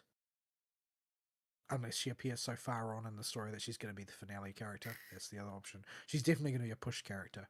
I don't know who the other push character is going to be though. But yeah, we'll just wait and see. Anyway, we'll leave my week there. All right. My week is mono gaming, as I mentioned before. Because that's just how I do things. I pick a game and I play it till I call it done. Till you pass out in your chair. So I plucked away at starting from Sunday at Wuwa's main story basically, and that's basically all the gaming I did this week. Work was not the worst. It could have been a lot worse. Just a whole lot of problems that I tried not to think about when I got home. And would usually take a nap for about 3 hours and then pluck away at Wuwa's story until it was time to go to bed again and go back to the wage cage. And I don't like treating my job as a wage cage because it's directly related to my performance, how well we do, but the problems this week were so stupid that I really just didn't want to think about it. And there's nothing actionable I could do anyway, so if I dwelt on it, it just would have made things more obnoxious. Now imagine if every day is like that and you've got my life. So yeah, we'll start with Sunday. Sunday, we continued on after Act 3 in Renacida to the Interlude quest, which was the fishing event. I did it all in one sitting. Vol was there for most of it. Aristiel sure does like him some fish. Yeah, well, Phoebe was there too. And she was keen to tell me every time she found a fish. So, more points for Phoebe. She is a fishing girl. She knows how to catch them fish.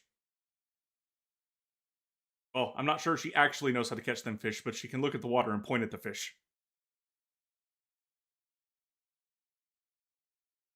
So, yeah, it's a very silly story. There's a dude in love with a fish, and professing your love to the ocean, literally, and Phoebe being Phoebe with her bonking stick. It's pretty much exactly what you would expect from a silly fishing event in Wuwa with Phoebe.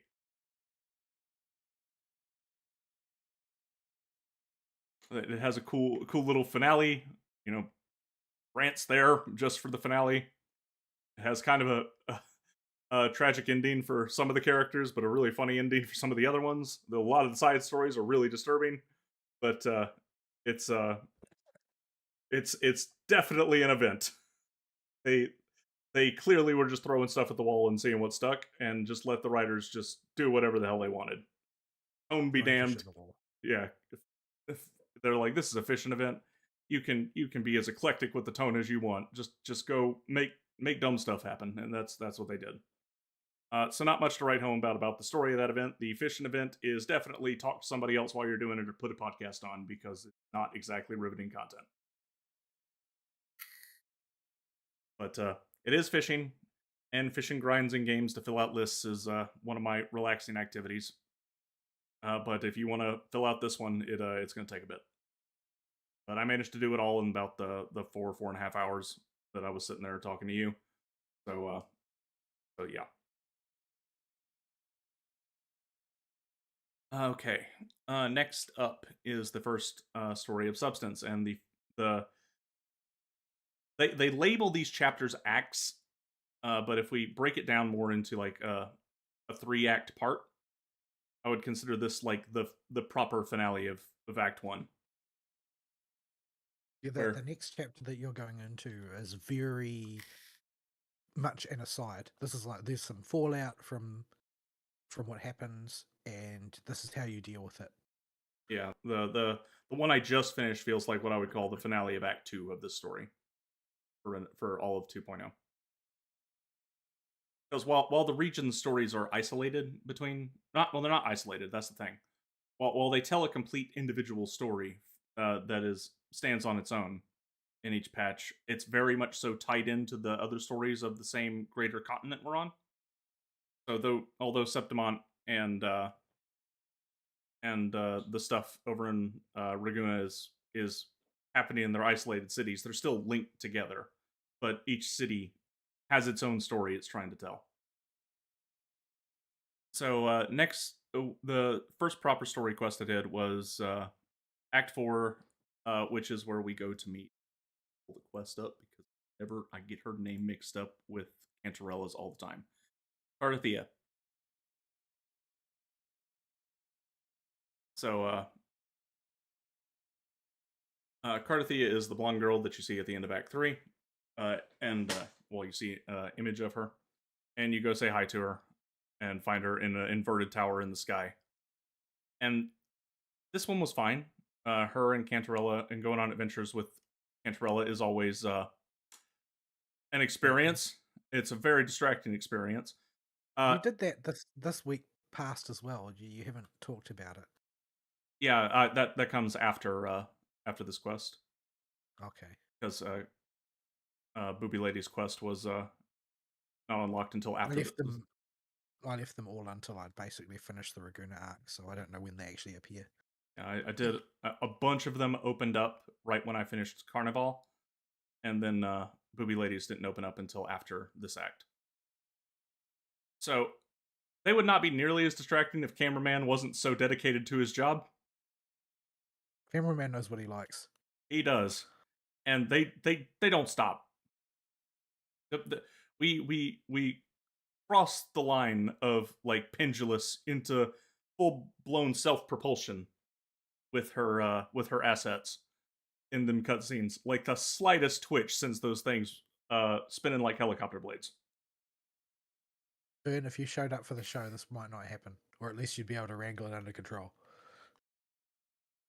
So, but per the grand tradition of our people, anytime Ferna's not here, the show becomes about boobies. Yes. Well, yeah, Cantarella just be like that. So, she was born that way. She can't help it. She was born that way. And it's they put so much ridiculous detail into this over exaggerated animation too, all the time, and you will notice it because the camera is right there. It knows what she's got, and she's going to make sure cameraman gets every angle of it. And it will continue to do this in every scene that she shows up in. Yes, you will get at least cleavage or full on inside side boob on every single shot of this character. And I don't doubt that she sold like hotcakes because of it. And she's on the next banner as well. Like she's the phase 2 banner for the next patch. Yeah, she's one of the two big reruns. Even though she was just on the banner a patch ago, people sure do like her. Yes. So Jellyfish Mommy takes you up to the inverted castle. You talk to her. Stuff happens. I'm not gonna go full story spoiler mode. But basically, the actual gameplay here is the only time in the story where I was like, in 2.0, all right, this is dragging a bit. Where we have to go around the inverted tower and do doors, basically, with foam, like gondola. Yeah. You're basically doing time filling junk up there that just does not matter in the grand scheme of things, and I don't think the gravity mechanic up there is implemented in a way that's very interesting. Like, I mean, if I had to go back and do those again, I certainly couldn't. It's like, well, I don't know. I don't have a sense for this place. Like, if they had taken a hands-off approach rather than leading you by the hand, I would have been stuck there for hours. Yeah, because that is a very confusing locale. Yeah, it's not too bad to lawn mow because you can target something, and sometimes when you teleport to it, it will auto flip the. But you could make an area like that extremely hard to lawn mow if you were a sadist. Yeah, but you do manually have to flip the gravity sometimes for some reason, but sometimes it will auto flip it. It does not seem to be consistent all up there when you're lawn mowing up there. But yeah, it just I think that whole area was just a bunch of cool ideas that they didn't quite cook long enough. But it's the only real misstep I have when I'm talking about most 2.0. The rest of it's all been great. So you do her story. You beat up blondie with boobies, and you you rescue blonde girl and take her because I'm gonna forget her name forever, which is funny because of all the characters that go on rerun, the characters I've controlled, she's the one I've had the most fun with. I think she's also like a mega top tier with her team, but she needs her team to do it. Yeah, she's an Aero dot team, basically. Has to be. No other choices. Yeah, You put her with like the likes of Aero Rover or Chiakona or someone like that. yeah. The bits you get to control her in the story, she has a lot of fun. So she's currently the only character considered on rerun just from gameplay and blonde. But that I'm looking at right now, besides Phoebe. Uh, and yeah, her story was okay. Despite being very much positioned as the finale of Act One, they stick a big old fat to be continued on it basically because she's gonna she's gonna go adventuring now and stuff.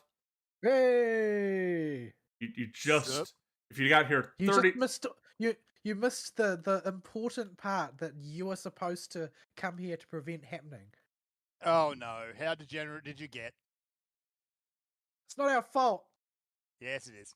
look, It's the cameraman. it is the cameraman, and I cannot emphasize this enough just how much it is the cameraman's fault, and whether you see that as a good thing or a bad thing is going to entirely depend on your taste at the moment and how goonerish you're feeling.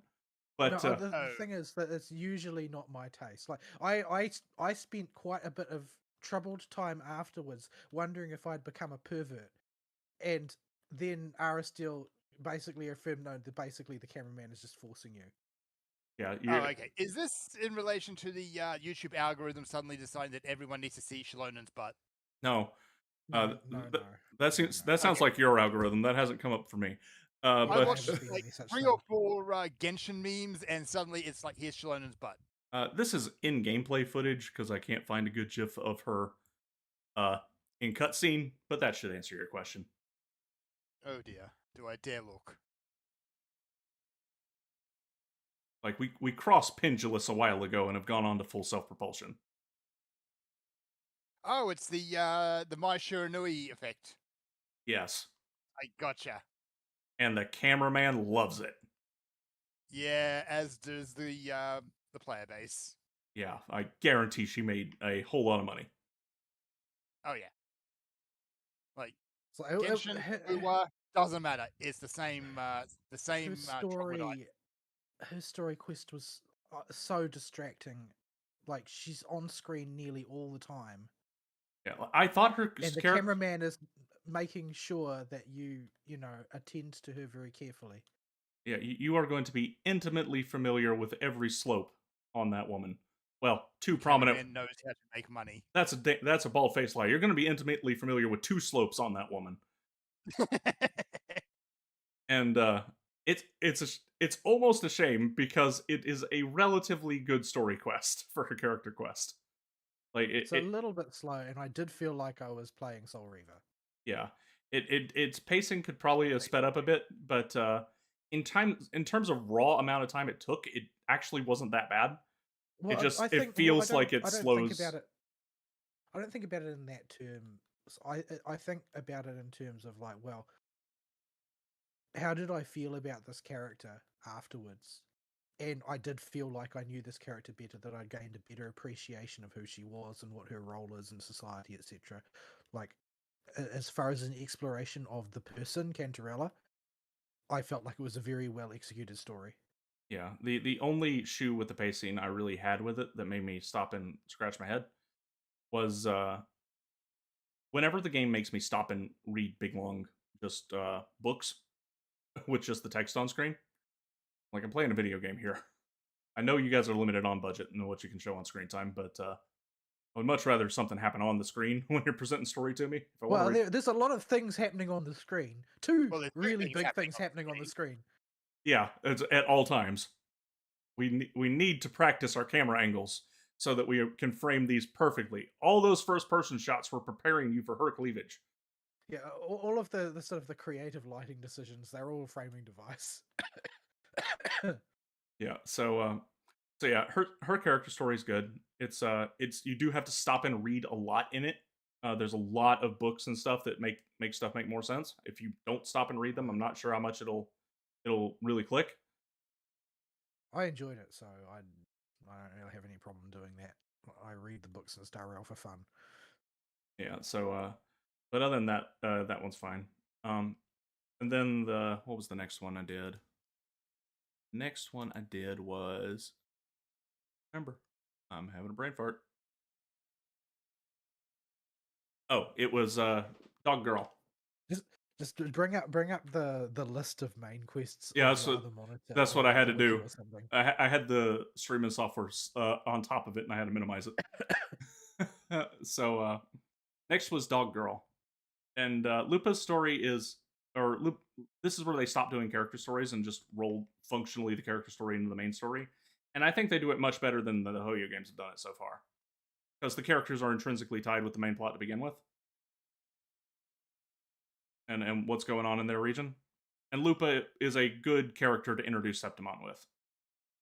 Because she's just kind of down to earth and likable. She's not overly complex or anything. Yeah, She's a good girl.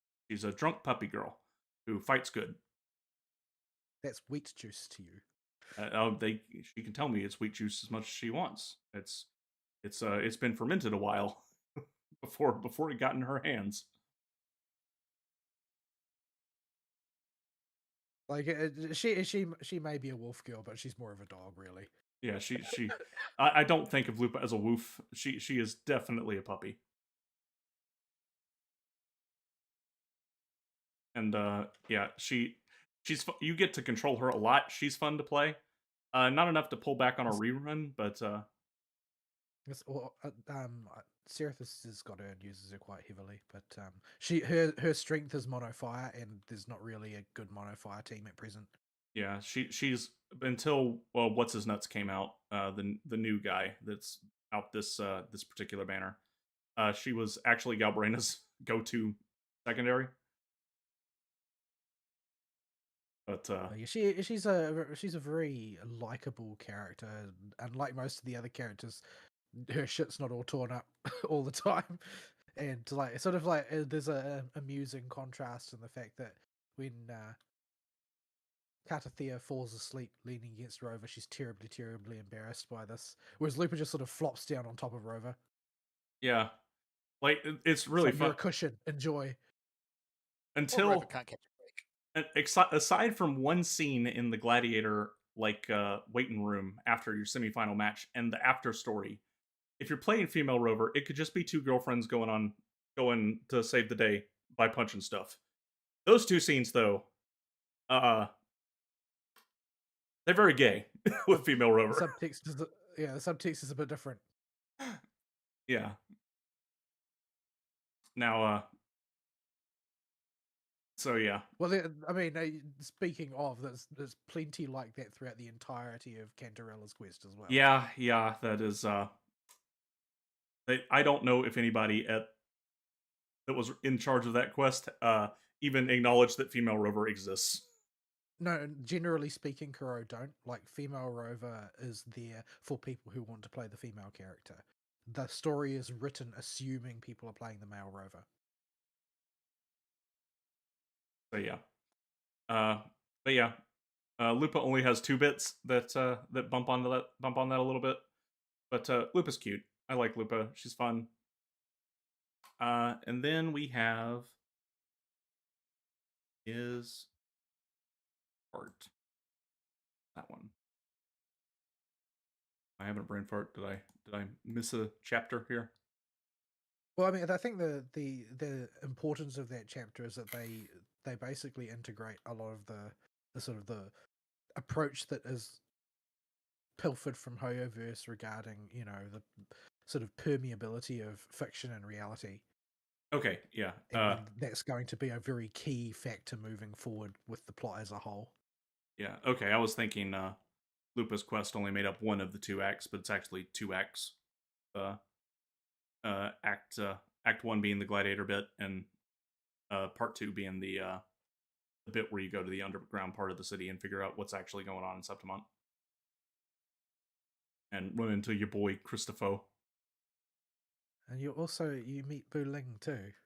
Okay, the girl in English that does her voice had clearly just watched Full Metal Jacket and Okay. was doing the Vietnamese prostitute bit for her I've accent. never watched that movie, so I don't understand what you're talking about. Okay, there is the "Saki Saki me love you long time" meme. It comes from Full Metal Jacket, and her inflection on her words is like she is that Vietnamese prostitute in that scene. Oh dear. Yeah, it is the most. If Twitter gets a hold of that English voice line, they are going to lose their minds with how hilariously racist it is. I love it. For 5 minutes until they lose their mind about something else. Yeah, but yeah, they would definitely lose their marbles over that one. That, or it could Yes. be just the authentic, some authentic Eastern chick doing the voice, and it just coming off like that. She's super cool in the Japanese. Like, she's a really cool character. There's nothing weird or tacky about it. She's a little bit tomboyish, but that's about it.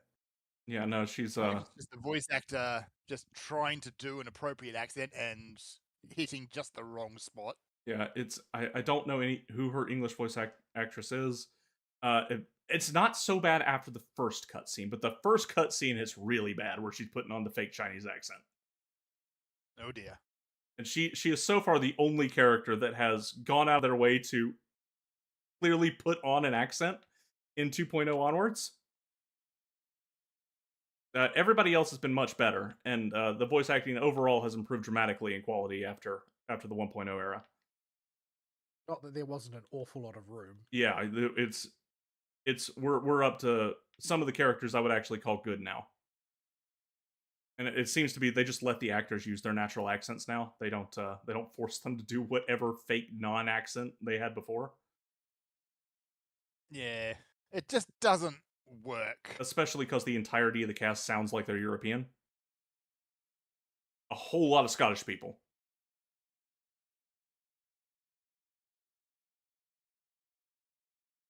So yeah.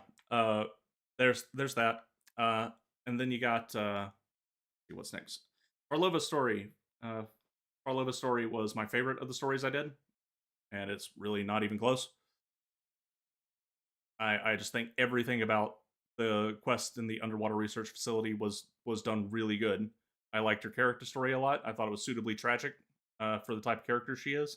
They kept her motivations clear to the player, but on the surface, and kept enough of it questionable that you're guessing until the end if that's really what's going on. And I felt like it was a pretty pitch perfect, sympathetic villain. yeah, where you do get an appreciation and even a certain amount of sympathy for why they're doing what they're doing, but they're still a monster. yeah, you can see how they got to this point, and it didn't feel like it was at all, some kind of artificially played up thing. Like, if that kind of event happened to somebody, you could see this as the conclusion they would come to if they had the resources to do so. So it's that, and keeping whether or not she's really allied with you the whole time ambiguous throughout the whole thing, despite knowing that her goals are tied to that Sonara sphere under there and what she wants to do with it. It's pretty clear from the beginning. Keeps the tension high the whole way through. There's sort of a certain amount of subtext flirting with the idea that maybe you could turn her. But yeah. No. Yeah, no. They comment later on. I mean, this is sort of not really a spoiler, but another character comments later on that basically their impression of her is that she's unbelievably stubborn. Yeah. Her story as presented in that chapter is also the one where I think female Rover has fit the best. Like, no question. Because none of her attraction to Rover is romantic in any way. She sees Rover as a significant person from her past, but it's left ambiguous. And she shows no romantic anything or attraction to Rover other than that she knows Rover is special. Well, I mean, you say that, but I've also seen the interpretation that basically a lot of the scenes, depending on your disposition, come off like bitter, estranged exes. I could kind of see that if I stretched it, but yeah. Um, I like the mechanics in that dungeon. I like the time slowy bits. It's not hard. It's not complicated. Um, I did not like the roulette things in there that you gotta just whack until you hit it at the right time to get What do you mean? the feathers to line They're up. effortless. You just turn on the slow time and then whack them when they line up, which they will immediately Uh, once it realizes you've used slow time. I was gonna get to that until I because I forgot I had the slow time when I was doing those, and I remembered it on the last one But you use it every 5 seconds. How do you forget? because I left the area for 10 minutes and came back and it fell out of my brain for like a solid 30-45 minutes while I was running around getting those things until I got to like the last one or two. I'm sorry, but this is a rod you've made for your own bet. You clowned yourself. But This is yeah. not the game's fault at all. This is your fault. but yeah, I'm gonna blame it on the game hand holding me through everything so hard the rest of the way through. There was one, I think you were there for it, where one puzzle just offended me with how I haven't seen you play any of that plot line. no, not that part. It was much earlier, back in Carlotta's story, her character story, where you go inside the Sonoro and you need to find the solve the riddle to open the door with the numbers. Oh right, they put it in the quest waypoint. I had Notepad open. I had noted down all the clues in my head and was jotting them down. And then after analyzing the last step, they just put the number for the solution in the next step of the quest. If you were a gacha game developer and you went to your community management guy and asked them, okay, so you've been watching our players, our gacha game players on the Twitter, how intelligent do you think they are? What response do you expect you would get? No. Drop a brick on the table, less than that. Just That's why they do shit like that. Is that the people that they are exposed to from the community are brain dead. yeah, I think these games would be served a lot better by in terms of community health by excising these people by just putting a simple number puzzle that they can't look up in the game and watch them all get filtered. Oh no, simple math. It's seriously, it's like how many trees are in this room? Yeah. How many chandeliers are in this room? How many balloons, etc., etc. It really is exactly like that. I have seen people look up It's- walkthroughs for that sort of puzzle in the past. So It's yeah. literally kindergarten shite. Yeah, it's like just do basic counting and write the number down. That's it. But yeah, I like it. That's what. Why even have a puzzle? Well, because they defined that it would be a puzzle in the design for the sequence. Yeah, I've And noticed. then the social media manager's like, look, no, these people are dumb and they will riot because you asked them to use 2 brain cells simultaneously. Yeah, I've noticed a complete dearth of puzzles like that after the fact. So yeah. But They'd yeah, be screwed if you gave them I mean, Legacy Secret World. I mean, remember what happened with Star Rail? They removed all of the puzzles from the main plot because people basically rioted over having to do them. yeah. I like the Go puzzles. I like the color puzzles a lot in the overworld in Wuwa too. But yeah, Wuwa has some fun puzzles in the world out there, and I thought, okay, we got one that's a word problem, and it's in the story. No, it just, if they had done anything to give me the answer other than put it in the quest description for the next step, like just it tells you go enter like 6754 or whatever the number is into the keypad. It doesn't even say go enter the code in the keypad. It just tells you go enter these exact numbers in the keypad.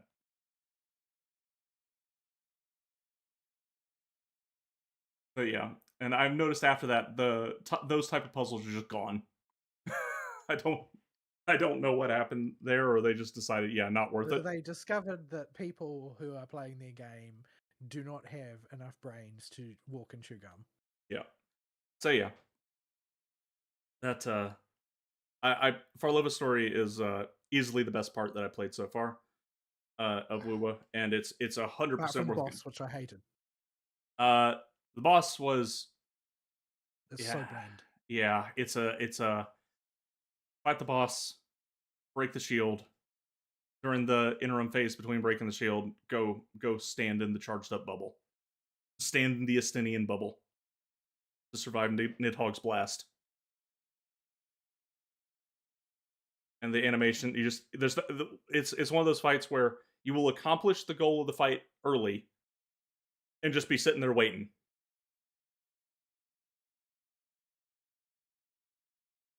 So I don't know if maybe the characters they give you are just really scaled for that fight, and if you go back and fight him normally, it won't do that. But somehow I doubt it. I mean, we could go down there and find out. I mean, we could. It would also be Mondo spoilers, but I think Sarathis. I guess that's also true. Yeah.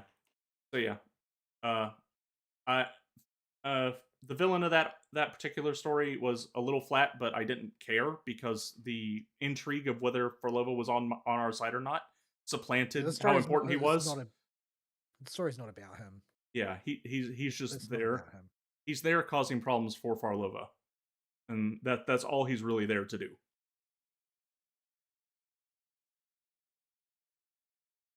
So, but yeah, I love that part of the story a ton. Almost makes me want to try and pull the red flag girl, but Did you make sure to go and spend some time with her afterwards? No, I didn't. Is there a request for it? No, you can just go and see her, and she does. If you're apparently she can, depending on things that happen during the story, she can be quite cold to you, but she will speak to you one time, and then this basically you wander around her town, such as it is. It's incomplete because she isn't able to accomplish what she was seeking to accomplish, but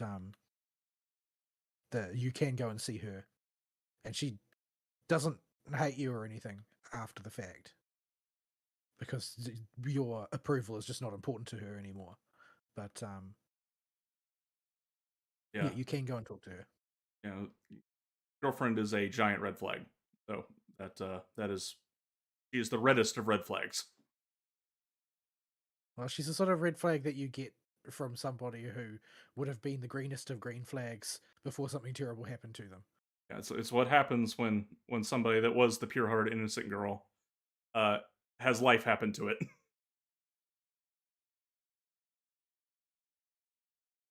So yeah, that's her story. And next was Augusta's story, which is the wrap up for all the stuff in Septimon, it seems like, and we're moving on to the end game now for Renacida. AKA the better Mavweka. Yeah.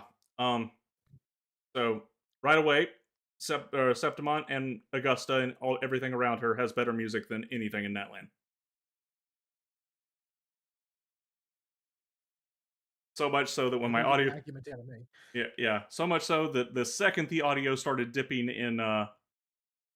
in volume for the music with a music bug that's going on with my interactions whenever I talk to the jukebox, as I figured out after the fact, I risked possibly having to redo huge chunks of the quest by just quitting out of the game because the music was too quiet. Is there anything that approaches the sheer bombacity of Nodcry though? Get bigger. Oh my. Yeah, and I mean there are a whole lot of beats that echo Mavwika in Augusta's story. Like there's a theme of this character is super powerful Amazon, queen woman who swings big stick and does big damage, but they do it better because you get to actually see her past, and you have a whole little interlude section where you get a I'm not even sure how to describe that storybook section with the where they give you the sort of this is the sort of the mythic version of her backstory, Yeah, where you do the weird multi-choice things. I think that was just a narrative experiment that they were carrying out. That's the impression I get. They never use it again yeah, in the game thus far. yeah. The gameplay of It's it, just the one instance where they were just trying something novel. yeah, it's required for the main quest, so it's part of the main quest. But its gameplay is not super riveting, but it does get you primed for Augusta, and then you get to see plenty of her hangups and the problems and the costs through the Sun Road that you go through on throughout her quest, and you get to actually experience that with her. We have way less screen time with Augusta than we do with Mavlika, but they just use it better. But yeah, it actually means something. It's not just everybody gushing about how cool she is. Yeah, they also just have. I have not had a lot of time to really think and parse it because I just finished it, but there's a running theme uh, through Mavlika that she needs everybody there to fight together. But at the Does she end, though? but at the end, it doesn't matter. And Yeah, with she really Augusta, didn't in the end. with Augusta, they do the exact opposite. Where Augusta, Because that's the no, culture, right?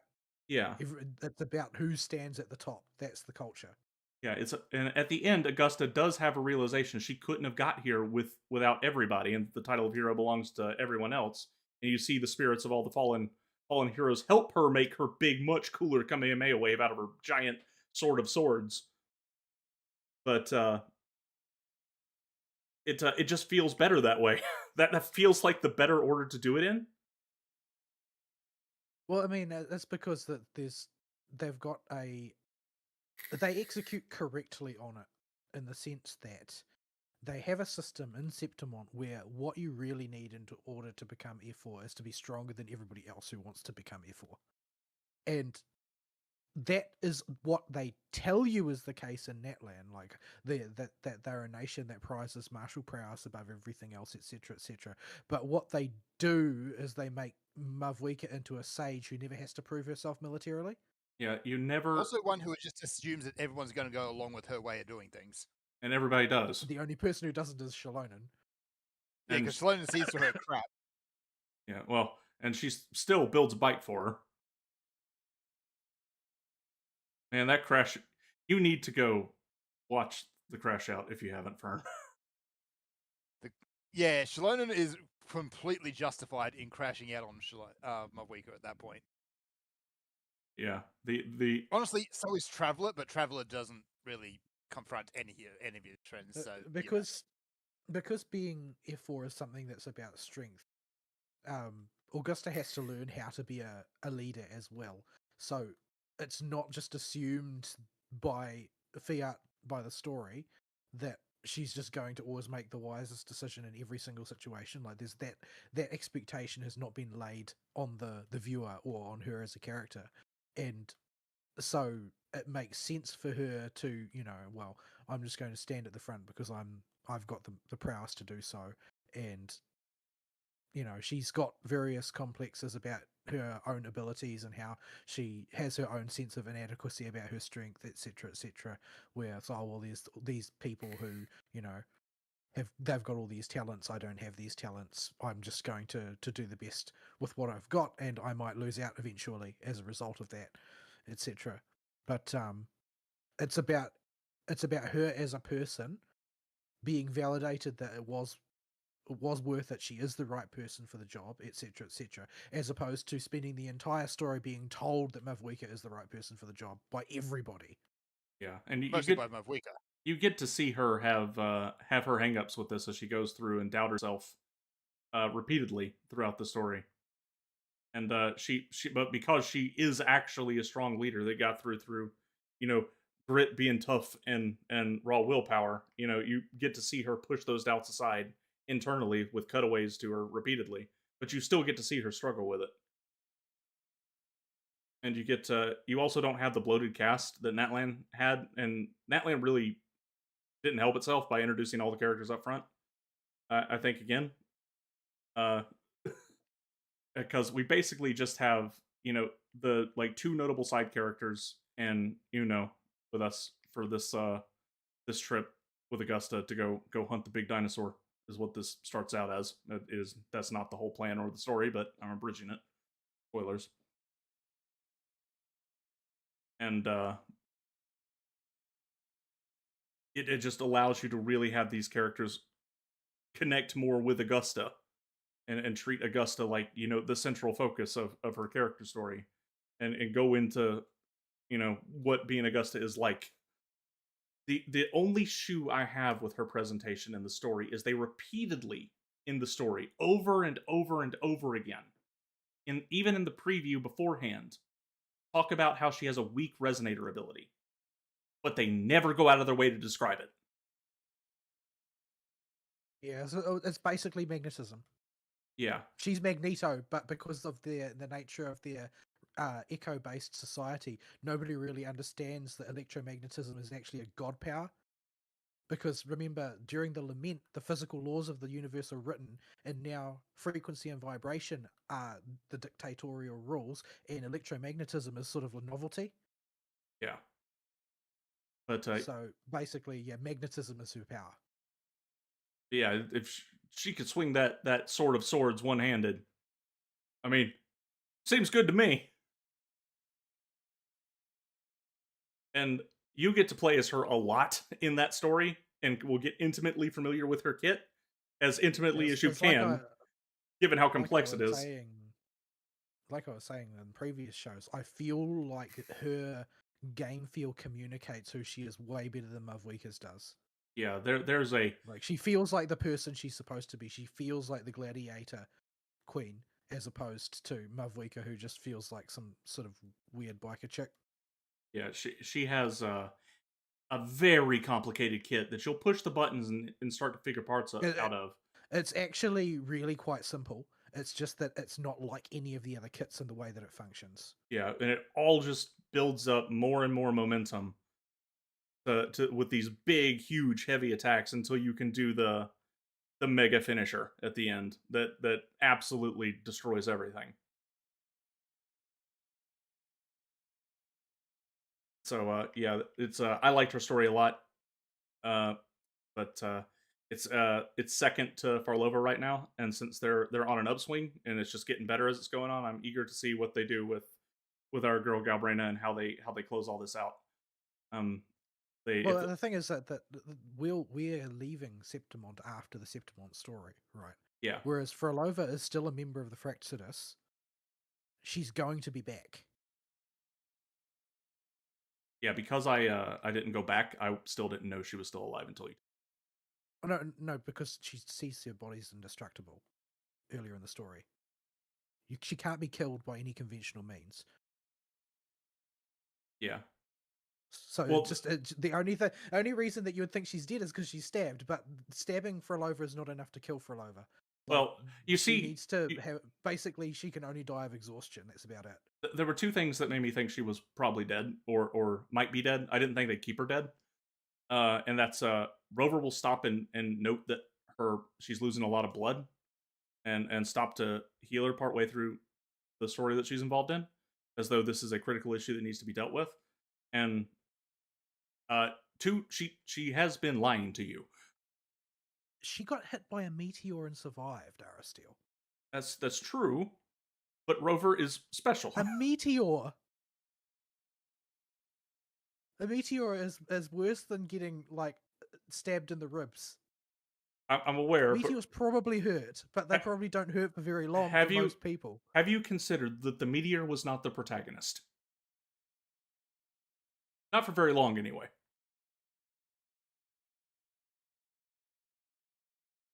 But they also say, oh, maybe you didn't. I don't know if you missed the bit of dialogue. I don't know if it's optional or not. Where Abby says that her Sonoro has become a part of her, as opposed to her becoming a part of the Sonoro, which would imply she was leaving the plot. Yeah, I assume the Sonoro was just kind of attached to her already beforehand, so I guess I just didn't parse that part of the dialogue. I knew it was attached to the machine, but it's just merged back into her frequency as a whole. Now it's just, it has a location in the physical world, but it's just powered entirely by her. It doesn't have any, because I mean her entire shtick was looking for an external source of power to ensure that it could mature fully. Yeah. But since that whole plan has fallen through, it's now just entirely powered by her and therefore can't reach its potential in its current form. Yeah. So yeah, Um, yeah, Like she is essentially unkillable. She's like the only one of the only other members of the plot who appears to be like Rover in the sense that for whatever reason they no longer age. They just persist forever and are virtually indestructible. yeah, It's not that Frolova can't be killed, but that it's exceedingly difficult once you manage to survive getting domed by a meteorite. yeah. So yeah, that there's that. I got a teaser for Galbrina, as in I just saw her show up, and there's still everything with the Una to go through. Like She is going to just be striking poses when she appears until she is actually the center of the plot. She would sort of prance into the center of view and be edgy and dramatic a couple of times before she actually appears. be corny gun girl. Got it. She's gonna try and form then the aura. That damn pet yapper of hers will never shut up. Yeah, that thing talks all the time. I have the sound off right now. While I'm running around as Galbraina, be happy, because that boy never shuts up. It's the one downside of her character is her little lion snake chimera spirit thing that lives in her gun does not shut up. it will Is talk it with talking guns that just don't shut up? like It you doesn't live in suddenly. her gun. It's a part of her. It lives in her specifically. Oh, in some of her idle animations, it goes back into her gun when everything's done. So I guess it's a part of her. You can intuit this just by looking, but she's basically a tacit discord eater. yeah. So yeah, you suddenly understand why after the Agni and Rudra fight in Devil May Cry 3, Dante bonked them together and said no talking.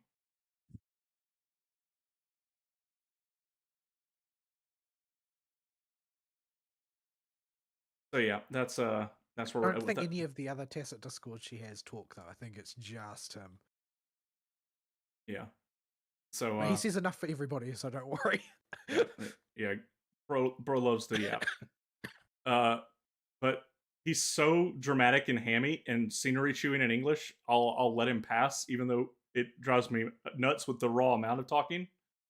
Because his English voice actor is having so much fun with every single combat line. Because I've only heard him in combat lines. So yeah, excited to figure out where that goes, and that brings us to the gameplay side of progression, real quick. We got to world level 50, and then pretty much instantly got to world level or union level 56 because the guidebook was sitting there with where's the tab?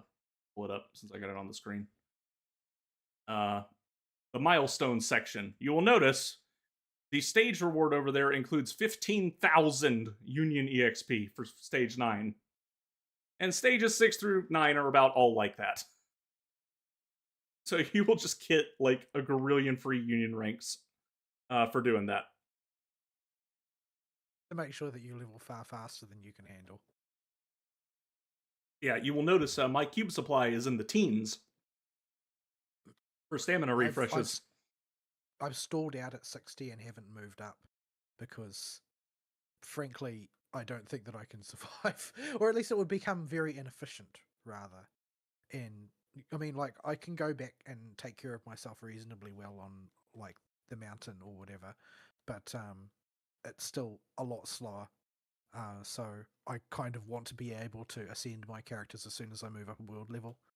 So I'm not going to until I've got all the bits and pieces required to at least rank them up. Probably won't be able to get enough materials to rank their skills up because the last couple ranks of skills are bonkers in terms of the amount of materials you need. Like the last couple of skills in Genshin sort of thing where you need like 1,000,000 scrolls and a whole bunch of items and, and so on. I always consider those last two levels gravy unless it's like the character I'm maining number 1 and number 2 I'm established enough to care. In Genshin I call most characters done at like 777 or 888. Just because it's entirely too many books to go get those last two levels. But unless you're But like those last few skill levels in Wuwa are pretty freaking brutal. Yeah. So I finally got Galbrena up to level. She's fun to use. She is made of paper. Yes, well, most DPS characters are. Yeah, both of our gun girls die to a light breeze. Zani is made of slightly less paper, but still made of paper. It's dry paper as opposed to wet paper. Yeah. Zani is a lot of fun once you get the kit rolling. Building up to the big okay, time to take the jacket off moment. She gives to give we need to talk about that. Okay, so we were talking about Cantarella and her assets. Zani can compete with her and the cameraman in her scene too, just for the part at the end where she goes Super Saiyan. The only difference is the angle, because it's always pointing down. You don't get it. The cameraman knows what he's doing. Well, because when Zani goes Super Saiyan, she rips her jacket off, her dress, the buttons give up on her dress shirt, and she's a hand-to-hand fighter. She's not a spellcaster like our other resident booby lady. So you don't really notice Zani's assets unless you're just staring at her character model while you're trying to decide whether you like the model or not. You won't notice her assets directly, but you will notice the valiant struggle that the buttons are undergoing. Yeah, one button in particular is about to give up, and it gives up when she goes Super Saiyan. And in gameplay, the button magically will just reappear when Super Saiyan turns off. In the character story, Super Saiyan never turns off for the rest of the character story. Even when you're back having a chat after the fact, she's still Super Saiyan. The hand-to-hand fist fight she has,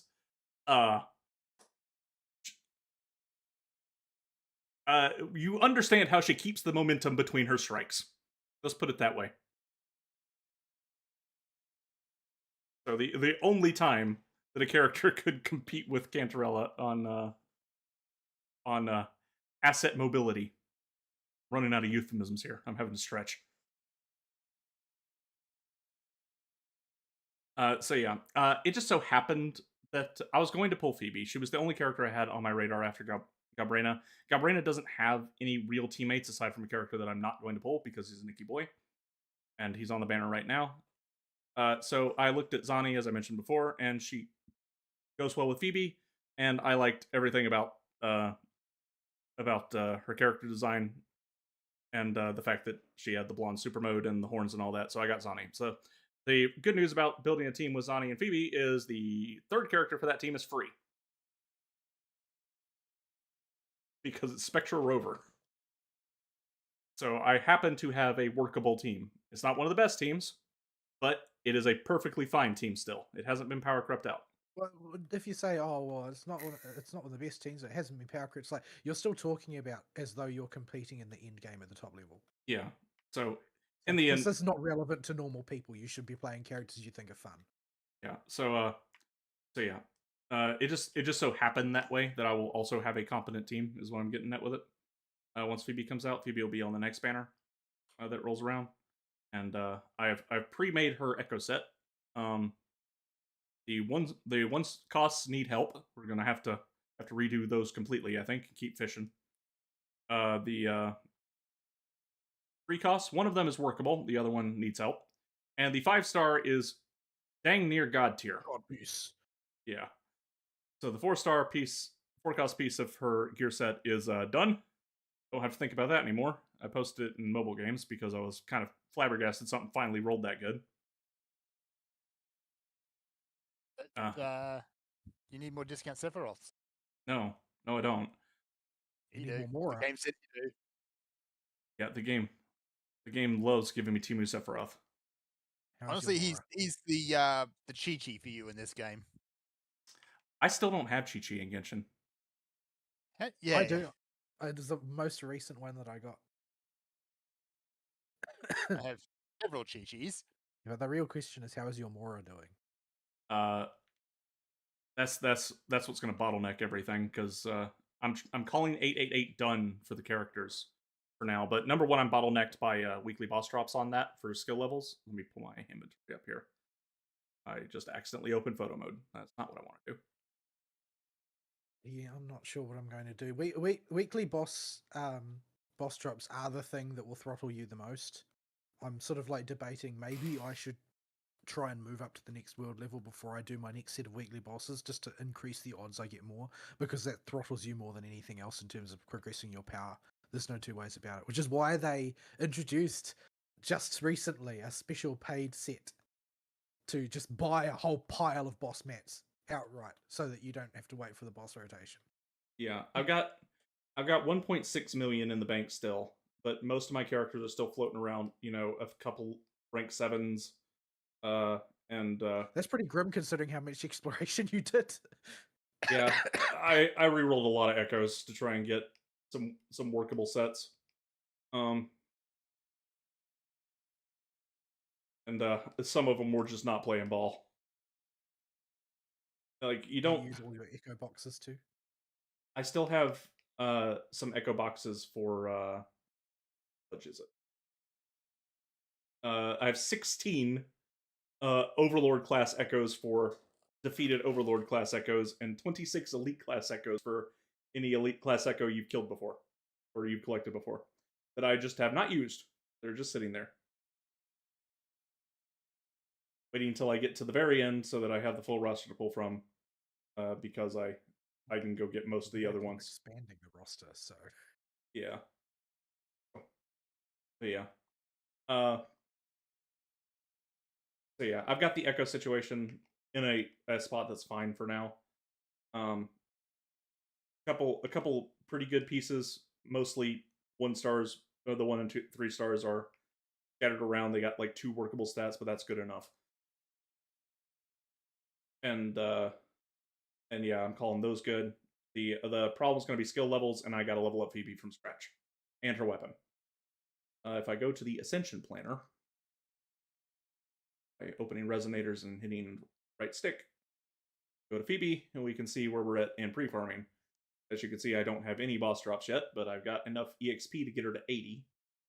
I've got enough world collectibles to go all the way to 90. And weapon and skill material for leveling her up. I've got plenty.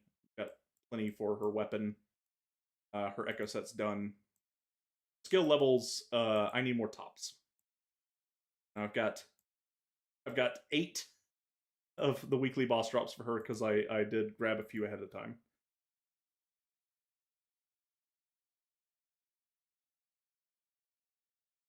Oh, they've added Chiso already. Oh my goodness, why? What do you need? Polygons, like every other character.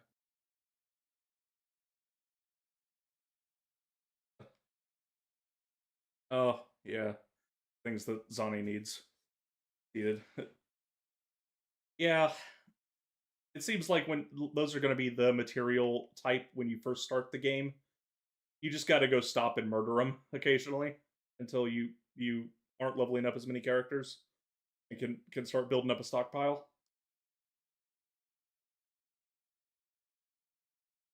But yeah, I did get to play Phoebe quite a bit actually because I did a good chunk of the anniversary event. The anniversary event is silly nonsense for the most part. But they wouldn't subject poor Encore to something serious. Yeah. So you have an evil version of Abby as a cube, and you grab cubes and level them up by taking them through a tower of increasingly harder floors, and you equip them with bigger and bigger ridiculous bonuses to try and build a crack set. You can take pretty much any character after the 10th floor that was released, any 5-star released after or before 2.2 into the tower. And you get a trial version of that character you can use, which meant I got to experiment with Phoebe. So Phoebe's gameplay is a lot of fun. Phoebe's kit is complicated as crap if you just read it. If you actually think about all the moving parts in it, there's a whole lot of pieces in her kit. with the 2 different modes she can go into, the conditions that need to be available for you to be able to swap when you want to be in each stance, when you want to be using her forte to dump the stacks, and when you want to where you want to put the field down, and whether you want to fight inside or outside of the field, and all this while trying to build up to her ultimate to get the major effect from that, on top of trying to do damage and use your other characters. There's a lot going on with Phoebe, but she's a toolbox character for the Spectre archetype uh, that functionally has 2 modes, and when you understand that part, that she fills 2 different roles, and you'll mostly only be using one or the other stance, or one stance once and then perma switching to the other one. It gets a lot more manageable. But until you put your hands on her and really push her buttons, it's a lot to wrap your head around. I had to go look up the wiki page to figure out why I couldn't switch to the other stance with Phoebe while I was messing with her in there. The answer I found out was you have to exhaust the forte bar after you activate a stance, and then you're allowed to either go back into that stance again or switch. So if you ever get stuck with Phoebe and are wondering why, that's why. But she'll be a lot of fun to mess around with and put on the team, make the Zani team actually turn on.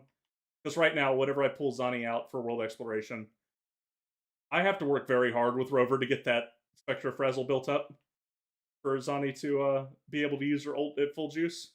And when I have it, I don't want to waste it. So I just sit there running around basic attacking stuff with the shield.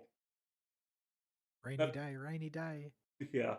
But with Phoebe builds Frazzle in Absolution mode like a monster, or in Confession mode like a monster. So you put her in blue stance, and it's all the Frazzles all day, every day, and Zani's basically insta-juiced. And then you just are trying to build up enough ultimate juice on Zani to get her stuff off.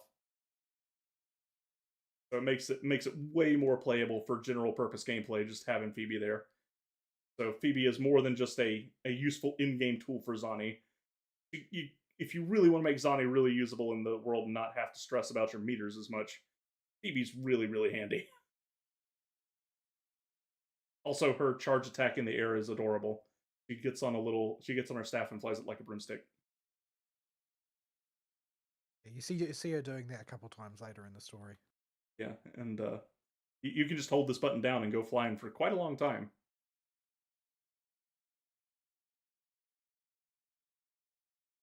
So yeah, that's who I'm looking forward to getting next. She'll be out in, I just checked the convene timer. 3 days and 11 hours. I'll have Phoebe and Zani. Zani will be very workable. That does mean I need to. On the other hand, won't have any workable teams, but I don't care. Yeah, Zani and Phoebe are less of a team and more just partners in crime. They kind of go together. So I'm glad the 2 girls I wanted to pull after looking at the way they played and their designs just happened to fit together like peanut butter and jelly. Is that an American thing? Y'all have PB&J outside the U.S., right? Nope. We It's know not about it, really- but it's not really a thing.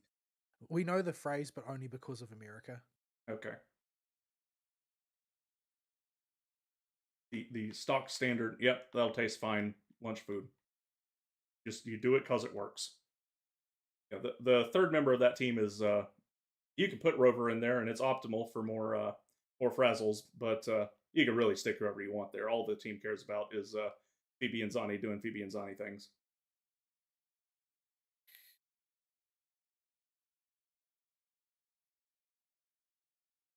And that's Wuwa right now. I'm having a lot of fun now that I'm out of Jinzhou and Wong Long Dong. Hong Kong. Told you it gets better. It gets better. Yeah, it's almost comical the amount of improvement between 2.0 and 1.4. Yep. So after that, the only gameplay consideration I'll probably make for the account is some kind of generic support like Shorekeeper at some point, because I don't have She's Marine. got to come back sooner or later. People love Shorekeeper. Although I would say that she's not really necessary if you've got Verena. Like, people will spin her as that, and she is definitely better than Verena in strictest sense. But a lot of what makes her powerful is just not applicable outside of like the polished regimented rotations that you find executed in endgame.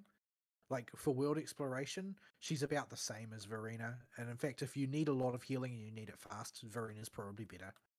And Shorekeeper also doesn't interact with your on-field character the way Shorekeeper doesn't interact with your on-field character the way the Verena does. Like Verena assist attacks while your on-field character is being on-field, whereas Shorekeeper does nothing except maintain her zone. Yeah. So, And but the buffs that Shorekeeper gives are monumental. There's no question about it.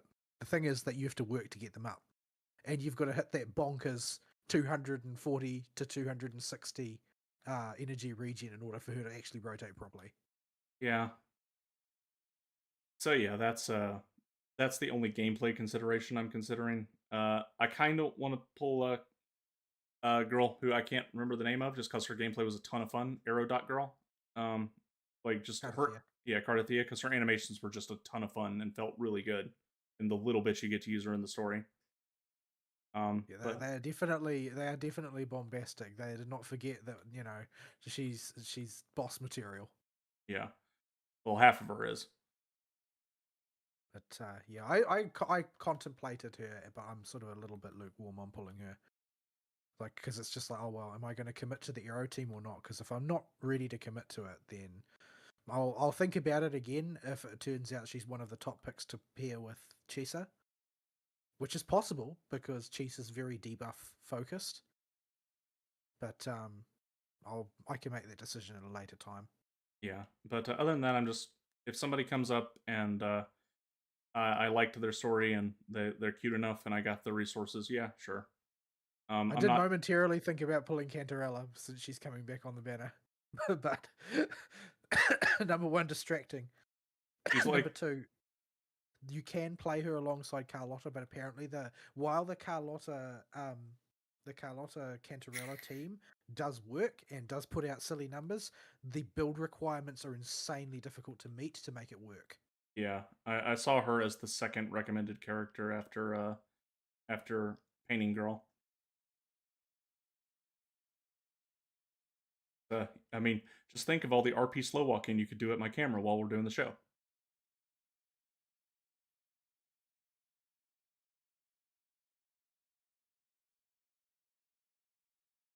Incidentally, I don't know why yet, and don't spoil me why, but for some reason, every single post that's leaked through about Galbrena on YouTube or that I've seen in the just floating around is focused squarely on her chest. Let's just say that the cameraman also likes her. Is it degenerate? Although I'd say it spends just as much time looking at her belly. Like there's a lot of slow pans up Galbrena's body during the story. Let's just say that. Yeah. Yeah, the Wuwa people, sometimes you can tell. They aren't beating the allegations. No. No. You could tell with the gacha game devs and the character designers what their thing is in girls pretty easily after they get a few characters deep. You know which two assets that the Wuwa people are a fan of.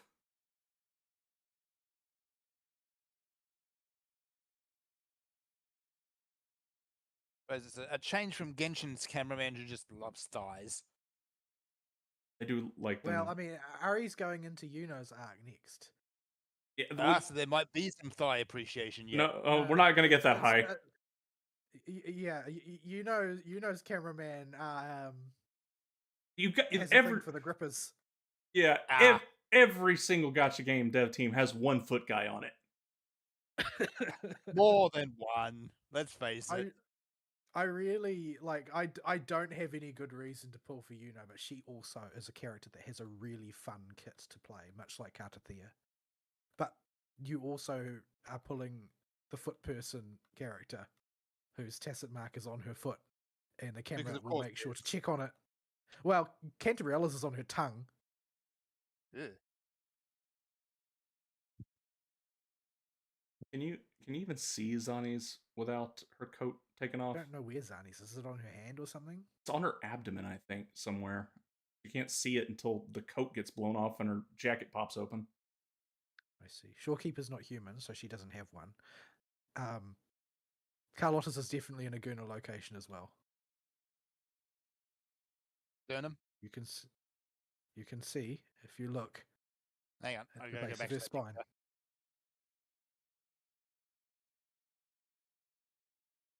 Oh, okay. So much for just keeping them in, relatively tame and mundane places. Absolutely not. Got to draw the eye somewhere. They've never provided any lore explanation, or if there's some reason they have to be exposed. Yeah, it just like Zani doesn't keep hers out until she goes super mode. Yeah, Scars isn't really exposed either. It's kind of only The just top poking out half of his of it collar. is. Yeah. But the thing is that he also doesn't fight using his conventional resonance ability either. Like he's a fruity modified human being, so Yes. He's also cuckoo bananas. Yeah. Zani's is diagonal on her back, and it's surrounded by scars. You can't see it until she blows the coat off.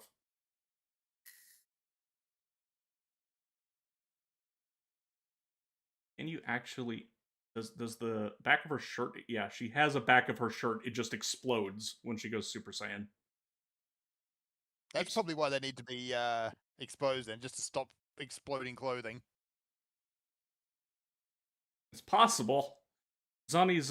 yeah. I mean, that's as good an explanation as anything. I mean, if it would just like ruin any clothing that was over top of it, then there's not really any reason to put clothing over top of it.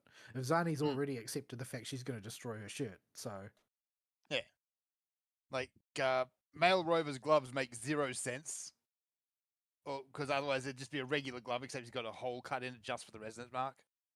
Yeah, female Rover has the same deal going on. Yeah, I think both Rovers I think have a very similar thing going on. I vaguely remember Zani complained about ruining her shirt. That does at the end sound of her quest. That does sound familiar. Her resonance ability release is kind of spectacular, though, with just how much boom it has. No, I was zooming in on Rover's hands, and no, both gloves have holes in them. I've seen biker yeah. gloves like that before. That's not uncommon in the U.S. It's not common, but it's not uncommon glove here. Yeah, I mostly see bikers with them. Yeah, and certainly I've just done a huge amount of talking, and now I've got to go in and keep talking because I'm at that point of the story. That's always that point in the story. Where are you? What have you done? I beat Scar's boss fight. Okay, so you beat the first one. Beat your sheep. Beat the sheep. You will need a lot of his boss drop if you do Spectre Rover and if you get Encore. And you can only loot him 3 times per week. Or you can only loot weekly bosses at all 3 times per week. We were talking about this right before you got on, how the cock block and building our accounts right now is figuring out how to ration weekly boss drops. Because functionally at our world level, that gives us 9 to work with every week. I think it's 6 to 9. We can still get 2 at our world level, right? So we don't have a whole lot to work with there, and we got to somehow divide it against all of our characters while still going into the max level bracket range. Yep. So yeah, and that's Wuwa. I'll probably wrap up the story. Well, I don't know how long the final few chapters are. I expect the finale will be quite long. For Renacida. It's not terribly long. I would say it's the same as most of the chapters. It's not like a ridiculously extended thing. It's merged in with Galbrenna's backstory, and there's some stuff to do in that, but it's it's not like outrageously long. It's comparable to everything else, I'd say. Yuno's chapter is somewhat reminiscent of Cantarella's in sort of like size and scope, and sort of like very narrow focus on one character. Yeah. Because it basically only concerns Rover and Yuno in a certain sense. So, yeah, and also feet. About to say a smelly sense that should be covered up in socks.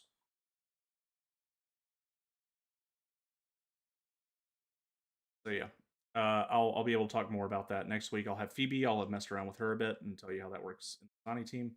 I don't know if the amount of EXP required to go up union levels has been going up quite a bit after hitting 55. I don't know if I'll hit 60 by next week. It could take a bit after that.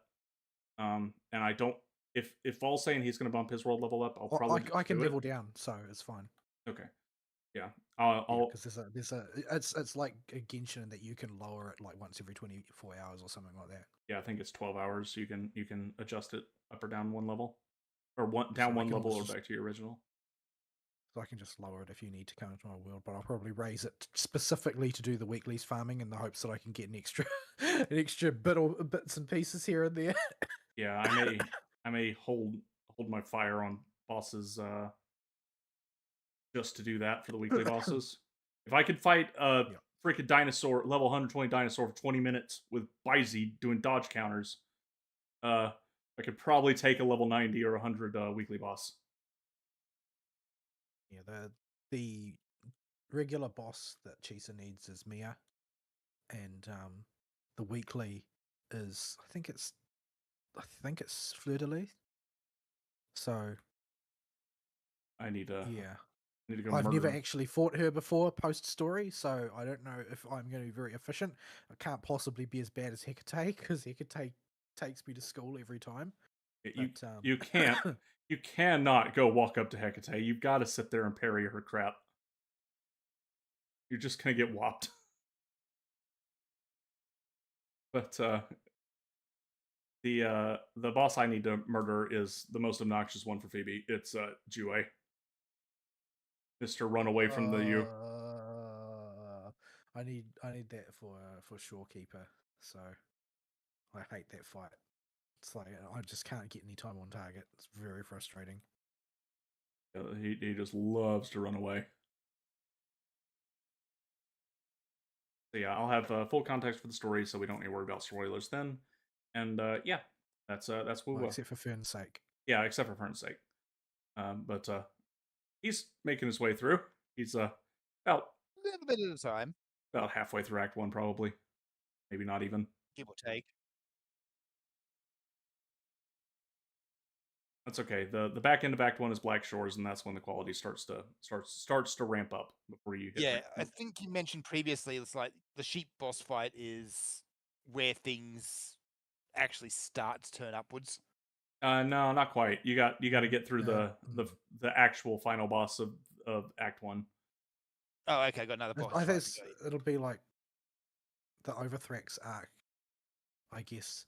After that, things start to speed up. Yeah, the big everybody comes together and fight the big bad, and the big bad sword guy. Big bad rock thing. Statue of Crownless. Yeah. Yes. Yeah. After that's when it starts to pick itself up. And then once you get out of Black Shores, you're off to the races. Brant will pick you up on his pirate ship, and you're going to Funtown. Yeah. Does Yang Yang ever stop using that cropped in pronunciation of Honlong? You won't. It won't matter because as soon as you're out of Jinzhou, you'll never hear her again.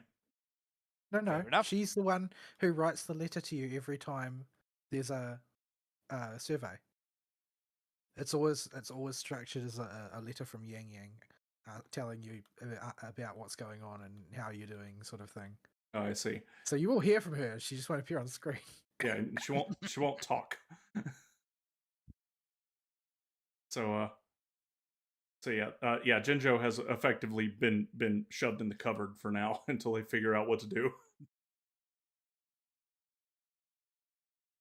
But yeah, In all the Renaissance stories are much better, much longer, and way more involved with more fun characters and a more fun land. Yeah. Chisha could be fun, but she keeps disappearing, so she's never really there. Yeah, well, she's like the fuzz, ain't she? Yeah, Yeah, she or shows up something. in a lot of sort of like random times and random quests because she's just like a beat cop. Mm. So occasionally she's just like, oh, well, they sent me here. So yeah, here I am. Yeah, I'm going to do a thing and then I'm going to run away again.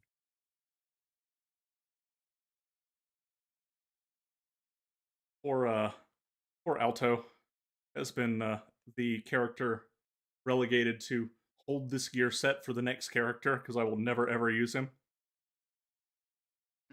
He's currently holding on to Phoebe's set so I can keep track of it, like Guitar Girl is in Genshin. At the this is spoilers, but it's spoilers for something comically minor.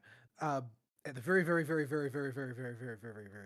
of the Renaissance arc, you get an opportunity to complain to Alto about his boat being not very sturdy. I don't mind a lot of the line choices for Rover. Rover can be very sassy if you want.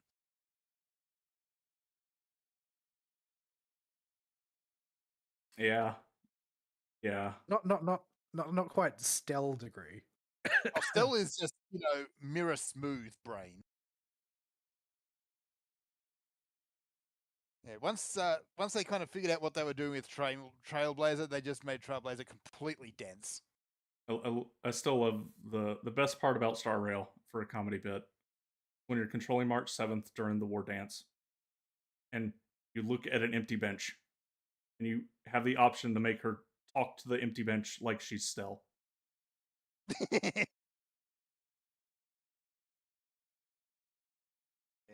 Stell especially is just one big meme at this point, let's face it. And as usual, people have nothing but complaints about that. Yeah. So yeah, Of course. I hope the Wuwa story keeps going in a good direction. It at the very least will get me checking in for major patches. I don't know if it'll make the daily login jump because I don't like dailies. And the 3Hoyo games already drive me nuts having to log in every day. But Wuwas don't take very long, I suppose. But we'll see how long that lasts as a thing.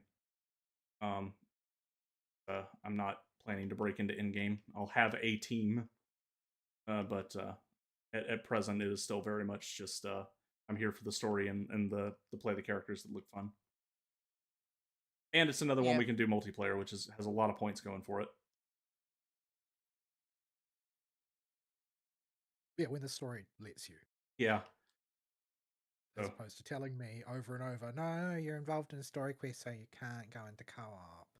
Yep. It's like, oh no, I'm not. I just finished. What are you talking about? Yeah, I mean, before anything, I had I'll get on Wuwa. Well, I think he was already on Wuwa. Before about 2 hours before the show, and test whether or not I was at a point in the story that had me stuck. To know if I had to push further. And then we went on to Genshin, did our Genshin stuff, and then get back on Wuwa. We could mess around in this while we did the show. So yeah, that's all the Wuwa talk. Since Fern's here now, Fern, you gotta wait. Kind of. Because I've been stuck in a work hole all week because I'm running everything solo at the moment. Well, most solo. That hole sucks. Yeah, it is a terrible, terrible hole. It's also springtime, and as an owner of a border collie, do you know what that means? It means they're everywhere. Yep. Running around and cleaning and vacuuming pretty much every day. Because otherwise I end up with drifts. Also, so you stroke the dog and your hand comes back looking like a tribble. Mm-hmm. Yes. Also, Vol, I need to murder Lorelei a bunch of times, so I'm just gonna blow cubes on it. To get Phoebe. Oh, Phoebe. Yeah. Well, that's not good. Anywho, as far as nerdery, let me see. I haven't done a whole lot in the way of. Well, I haven't really done anything in the way of Wuwa or anything like that. it's been the sort of week where I just kind of get home and want to just tune out, and Path of Exile's been pretty good for that. I will get back and try Path of Exile 2 eventually, but I don't know. It's just felt incomplete last time I played it because, well, it is incomplete. There's still a lot of content they needed to add, and none of the character archetypes that were there at the moment really appealed at the time. So yeah, basically, Path of Exile, I made a character where I can just, sit down, turn brain off, and wonder if I have epilepsy or not, because lightning builds in that game tend to be very, very flashy. You need to get your multiplayer enabled in Wuwa so I can come flash bomb you. All the flash bombs. Yeah. Cabrena has a very, very bright ultimate. Oh my.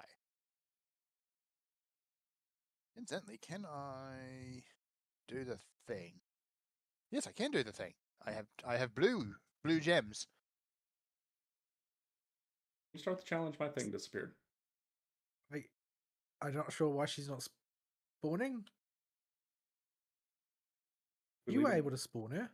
Yeah, my crystal disappeared from looting, and it not sure what's going on here. Let's leave and come back. That didn't happen before. We killed her many times earlier. Teleport far away and then teleport back. Anyway, so yeah, gaming has been kind of a non-issue this week for me. Just a lot of dabbling here and there and various other bits and pieces, so nothing of great interest there. Mostly it's been anime. Just sit down and watch some anime. Keeping on with all the series that I've picked up. I haven't dropped any of them, because it's either something that's really weird or interesting, such as Sander, and everything else is like a continuation of something that's gone before. But I did add Shield Hero into that, and I'm going back through season 1 of that. Yeah, season 1's good. Season 1's very good, and honestly, just the hook in the first episode is still very, very strong. I know after season 1, then the budget suddenly dries up, and you end up with paper mache turtles. No, it's not just. But, there are other shoes like. Oh, there are plenty of other shoes. But yeah, that's definitely one of them. Yeah, I've got. Well, partly I got back into it because I wanted to see just how bad that was and actually see where the story went, and what bits of the manga they chopped out, because I know they've chopped out bits. If you've read any of the manga, do you know about the vassal weapons? Rings a bell, but it was a while ago, so I can't really remember. They actually go into detail about the vassal weapons in the manga and why they're important. In the anime, yes. None of that's there. Oh no. If you think about this from the perspective of somebody that doesn't have the backstory of the vassal weapons, they are just dropped literally out of the blue. Surprise!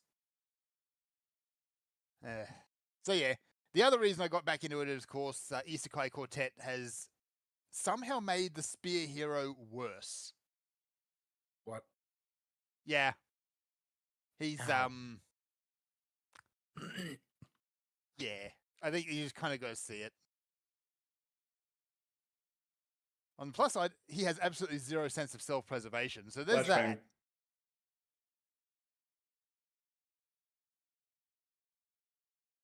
Yeah. Honestly, I know the spear hero fails off as a rival and becomes more comic relief later on. That's generous. That's generous. But even in season 1, he's only really a hazard because he's a moron. At least they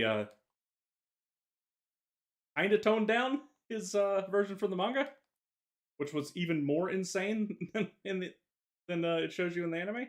After about where season 1 ends and he stops having mind whispering in his ear all the time, he just kind of has zero intelligence whatsoever after that point. Instead of having his thinking brain hooker, he's off on his own. So yeah, he's just a piece of work.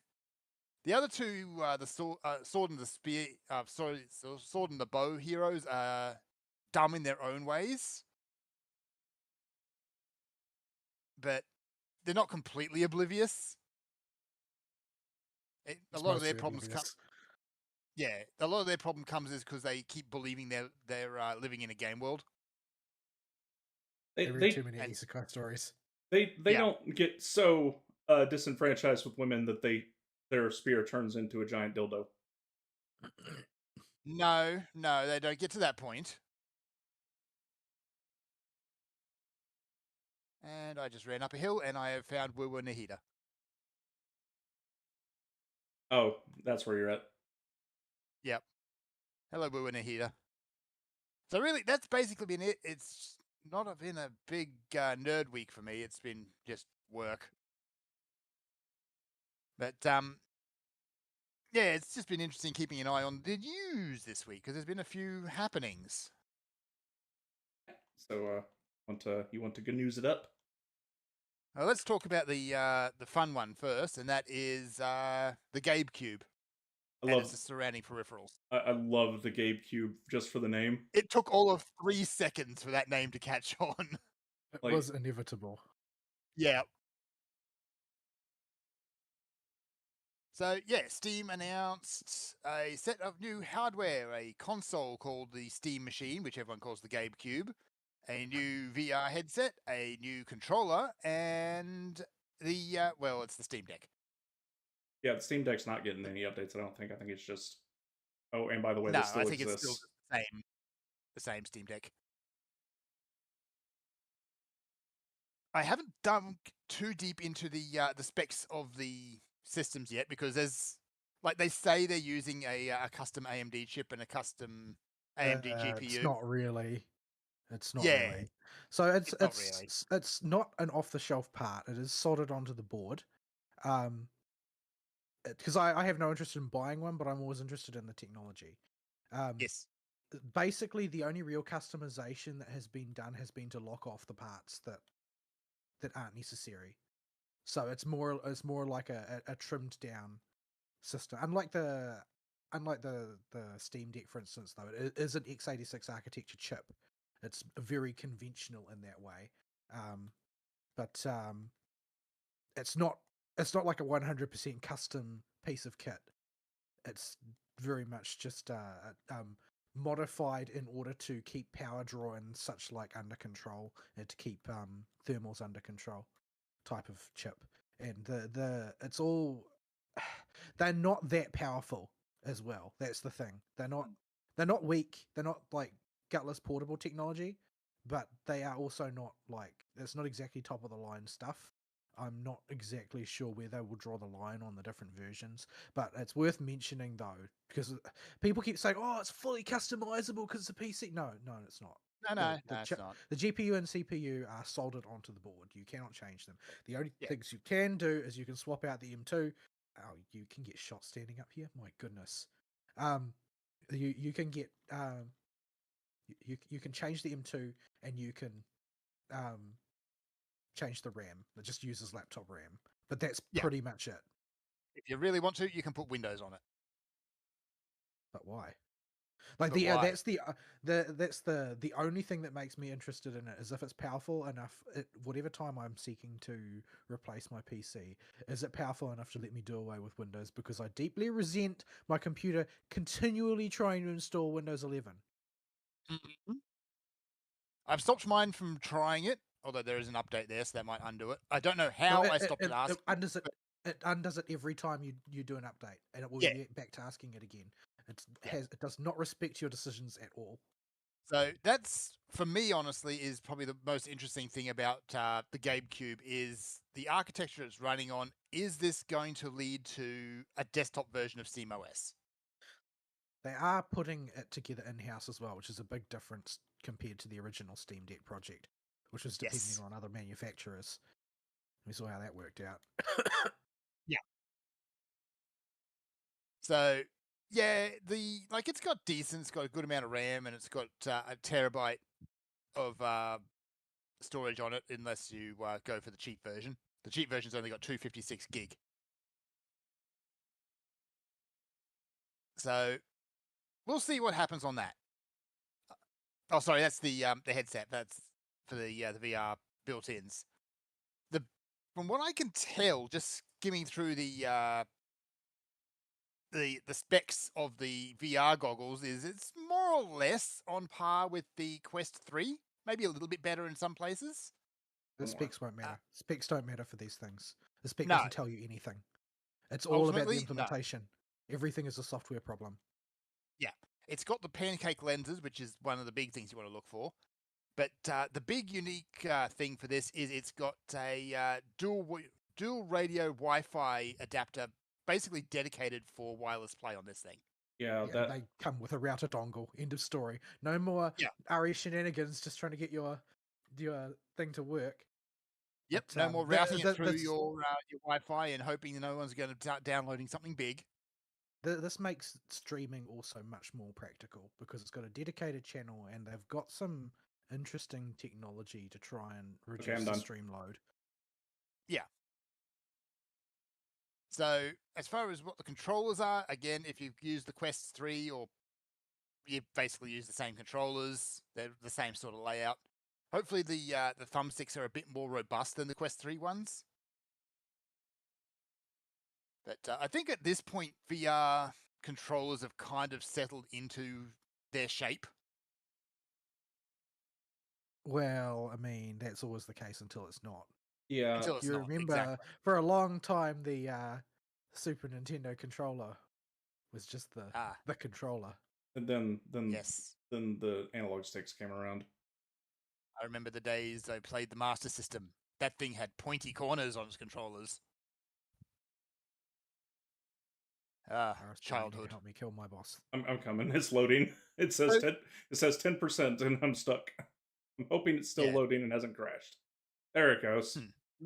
Is there a way for me to pin it or something? Because I can't remember the number. That's when you saw me just standing there between a few attempts. I'm also like down to 1 cube now.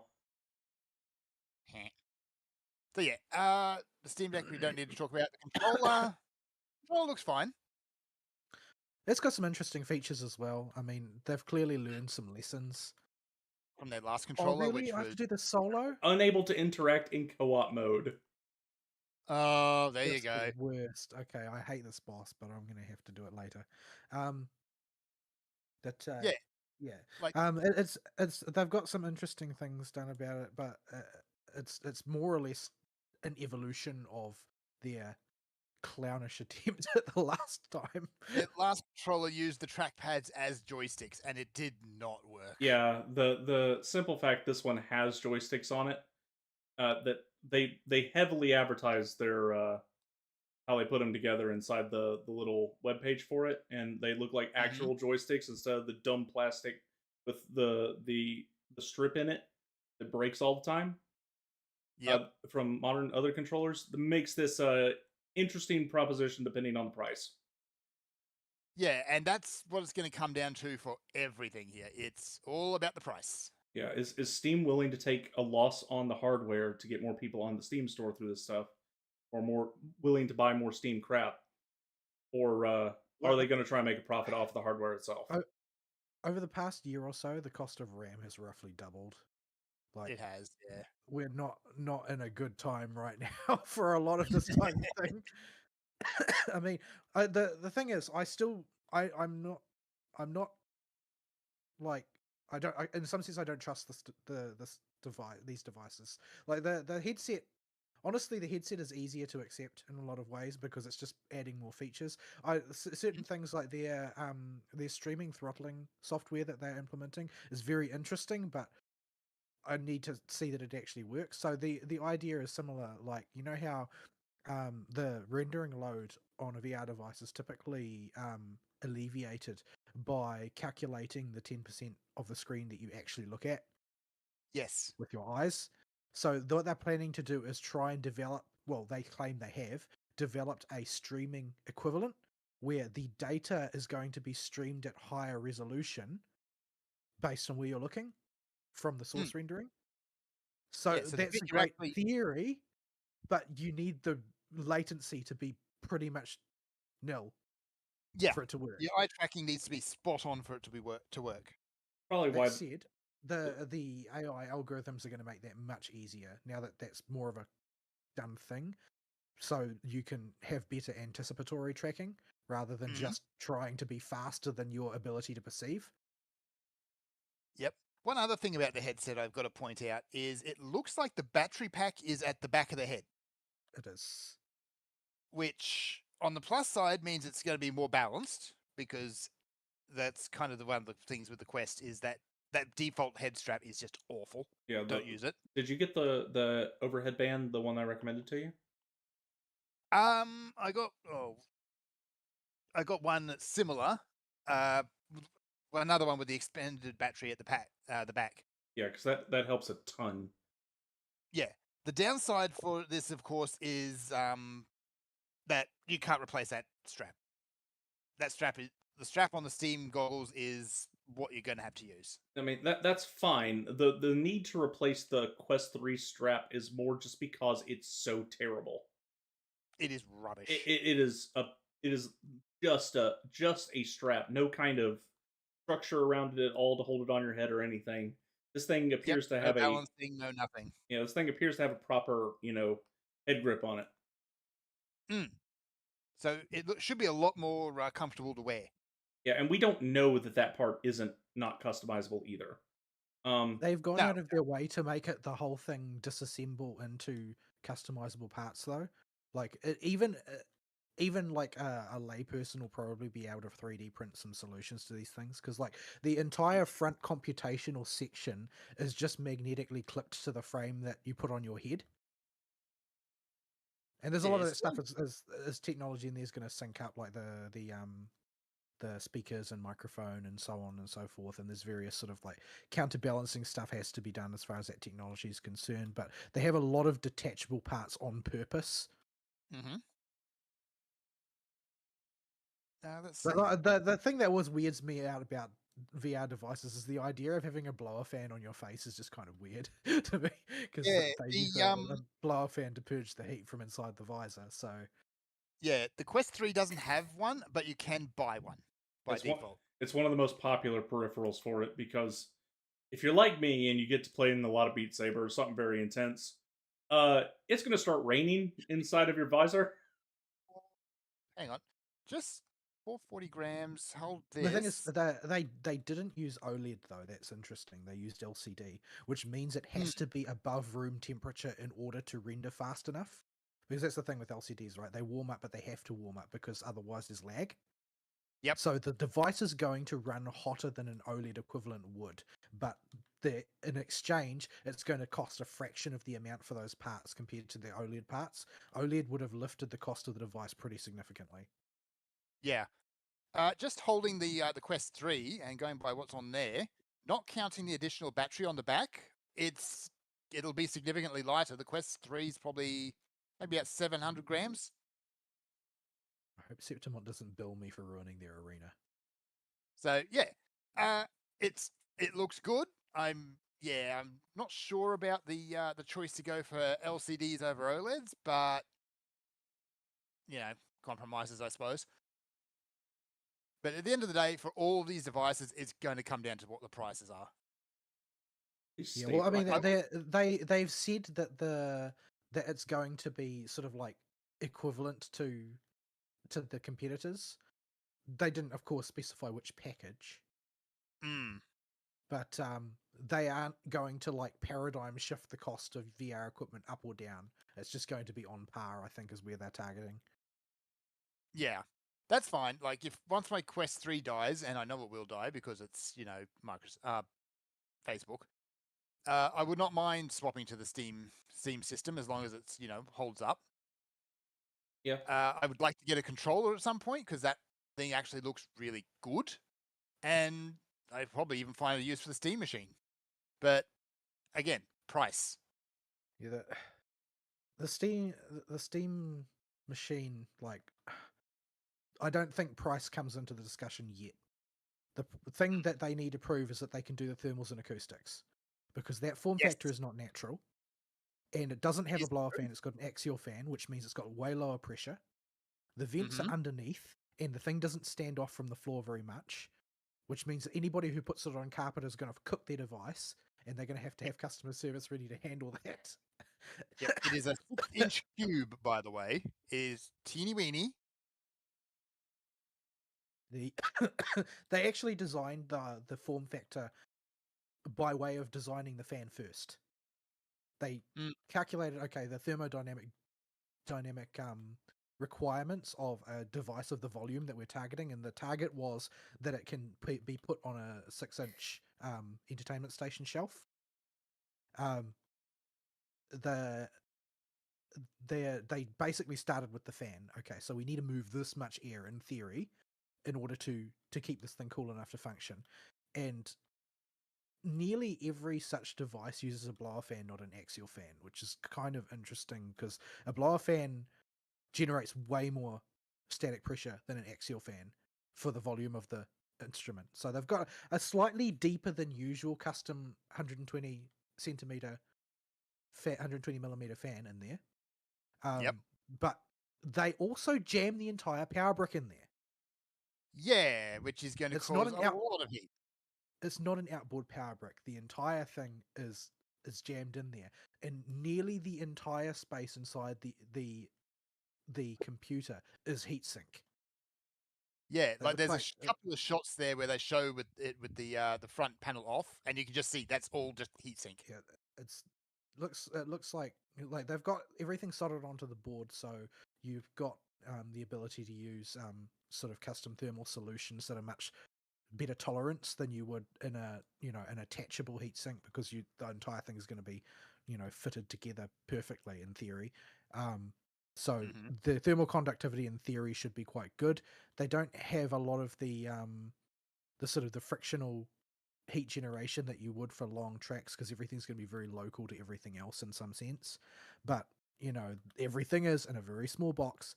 It only looks like they've only got like 4 or so 8mm heat pipes and routing into the aluminium heatsink. Aluminium, not full copper, which is going to be more durable but not as great thermal conduction. And Mhm. the vents are the really confusing thing, because it does have vents around all sides of the thing, but it has to be thermally viable without taking the front plate off. You can take the front plate off, but it's got to be viable without it. And the vents are just not very big, considering it's an axial fan. It's kind of like, I'm really curious as to whether this actually works as well in practice as it does in theory, and how much noise does it make. Like, how, in order Like, to get a static pressure equivalent to a blower fan, while also having enough static pressure to do the cooling in that device. Like, sure, you are only cooling through one location because you've got a giant heat sink that is tethered to everything through thermal tape, thermal paste, and heat pipes, but how fast does it need to spin to accomplish that? yeah. At least 'Cause, they like, haven't put the fan on the bottom and blowing downwards. It's on the back, so at least that's something. it is a pull-through solution. Mm. It's not on the back, it's on the front. But yeah, it's going to be pulling through the bottom and the sort of the edges of the front plate, because it's got a gap all around it. But it's still, like, I spent quite a bit of thought on putting together my current computer. Like, I used the lowest power parts I could, and I put in like custom silent fans with vibration dampening grommets, and I have like vibration dampening or acoustic dampening foam attached to the sides of the case, and it's sitting on a vibration dampening pad and all that, because I went to quite a bit of effort to ensure that my PC was nice and quiet. Mm. That's going to be a bridge further than you can do on a super compact device like this. Anybody who's used a gaming laptop for 5 minutes knows that the fans make a racket, and the reason they make a racket is because the cooling issue is just really challenging on a compact device. Yeah. So So, yeah, I think that we'll they have see. a lot to prove. A lot to prove. It's not an They do. impossible challenge, and their engineers seem pretty confident that they've solved these issues. But I want to see it proven first before this is anything other than a dead letter. Because if you actually try and use the machine at capacity and it just fundamentally is unpleasant to use because it's like sitting next to a jet engine spinning up while you play, then it's kind of a no-go, really. Also, it's got sort of like the dedicated communication for Steam controllers specifically, and I'm wondering how much if the other Wi-Fi chip in there is going to be spec'd in order to deal with the burden for using something other than Steam controllers, or whether they're actually just going to push hard into getting people to use Steam controllers with it. Yeah, like they claim that you can use whatever controller you want with it, but Well, that's you can not because it's got a necessarily. Wi-Fi chip, but if it's not really designed for that, it could be a problem. Yeah, we already know what Steam is like with dealing with PlayStation controllers in particular. And Bluetooth It does not PlayStation play nice with controllers. them sometimes. It Well, we does. don't know how much of that is also Windows' fault. Yeah, that's true. Yeah, I'm willing to pin a lot of that on Windows Bluetooth codec because when I Which is plug, appallingly bad. most of the issues disappear when you plug the controller in. The problem is when you try to connect it via Bluetooth. Yeah, Steam can still get a little bit wacky when it's plugged in, but it's a lot better. I've given up on using Bluetooth Yes, controllers altogether, honestly. same. I just play with it plugged in now. It causes too many issues. Yeah. So yeah, interesting stuff. But yeah, what's the prices? Like, I It wouldn't doesn't be actually surprised. work. Well, yeah, there's that too. But Like, the I other wouldn't- there's another interesting technological factor that I don't know how the resolution works to it, but basically they've got it designed so there's a micro SD card slot, right? The Yep. theory is that your Steam library goes on there, and that you pull that out and you put it in your Steam Deck, or you put it in your VR headset or whatever, and it's the same library that's portable now because it's on a micro SD card. But the thing is that their portable devices use ARM chips, and the Steam box is going to be a x86 chip. So that means that you're going to need to devote processing power to having an emulation layer in those portable devices in order for it to send the right instruction set. Because I don't know how that's going to work using the same file. Like the APK you use in a portable device is an instruction set designed for portable devices, isn't it? Like, I don't know a lot about hardware or coding, but it seems like if you change the hardware that radical, it wouldn't normally just port straight across on the same install, would it? It depends, and the answer is it depends. But yeah, it could be a shoe if you were moving specifically like a mobile game app to and trying to run that across things. Yeah, that would cause issues. But if they've Oh, yeah. got if when it comes to the way Steam games are packaged, I haven't looked at them close enough. My knowledge of programming is outdated enough now that I do not. Yeah.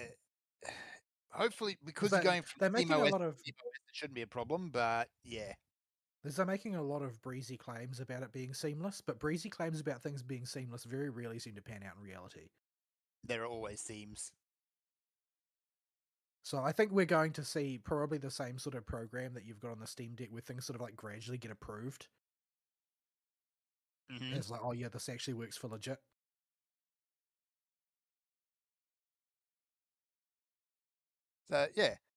So yeah, we'll keep an eye on these. Like I said, I'm most excited for a desktop version of SteamOS because if I'm going to be forced to upgrade to Windows 11, I'll just jump over to SteamOS. Yeah, I mean, want if I'm going to have to use Linux, I want one with all the rough edges filed off. Yeah. The Basically, right now, if you really want to put the work in, you can just download Arch Linux and kind of refit it until it But looks I like don't want to SteamOS. put the work in. I don't want to put the work in either because the, I am lazy. yeah, the other shoe with that is it's those homebrew pseudo Windows versions of Linux are they inevitably run into shoes. Yeah. It doesn't take but a year or two for issues start cropping up from the release. And Yeah. now As soon as the drivers for everything get updated. and then the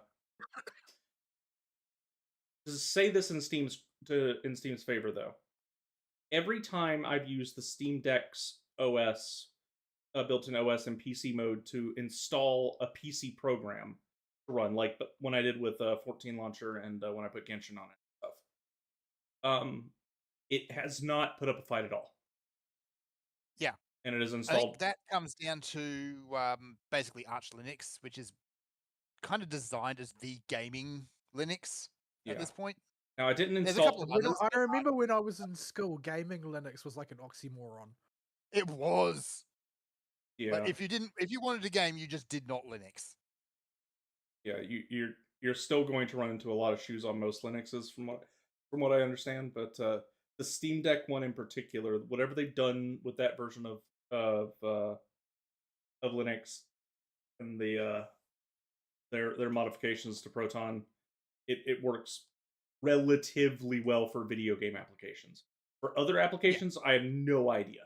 It could totally fall apart. The reason they said that they felt like it was time to try the Steam Machine theory again was because they had managed to obtain broad acceptance on the use of SteamOS through the Steam Deck. Yeah. Mm-hmm. It is not a bad starting point for an OS. And for all I know, that thing could work flawlessly with other programs. I just haven't tested. Yeah. It comes to also the other thing that I think is going to get some traction for this thing is people's faith and honestly desire to use Windows at the moment is at an all-time low. Yeah, every person that's an old fart like us just will not upgrade to Windows 11 and is still stubbornly running whatever ancient version of Windows 10 we're clinging to is the perfect demographic to market a new OS to. Yep. I'm just not sure if I want to buy into the hardware mandatorily at the same time. I mean, that's going to make the thing more easy to get optimized and working in every way that you want. But if the thing isn't spec'd to what I want exactly, or if the thing is ergonomically unpleasant to use due to the thermals or the sound or whatever, then I'm going to be way more reluctant. It's got to prove to me that it's got all the things that I want first. And like as much as I enjoy putting computers together, I don't need to do it. Like I'm not an enthusiast of that kidney. Like I'm perfectly happy to just buy a box off the shelf if I don't feel like I'm being scammed. But it also has to not, be a mini jet engine spinning up beside me. That's the problem with buying computers off the shelf, honestly, is they're almost all scams. Yeah. Like I used to get the shell of my PCs from like Walmart and just upgrade the parts that were necessary for gaming for cost reasons. I don't do that anymore because I'm an adult and have a job now. Sometimes, back in the day, that used to actually be, particularly with certain Dell computers, that used to be a really good strategy because oftentimes there would be a handful of pieces in there that would total up to either equal to or better than the cost of buying those parts separately if you bought the right models. There'd usually be only like one model per set that was released that was worth doing, and you usually had to chuck out the power supply and the motherboard because the power supply and the motherboard were usually proprietary and stuck to each other. But it was viable once upon a time to just approach it that way. Yeah.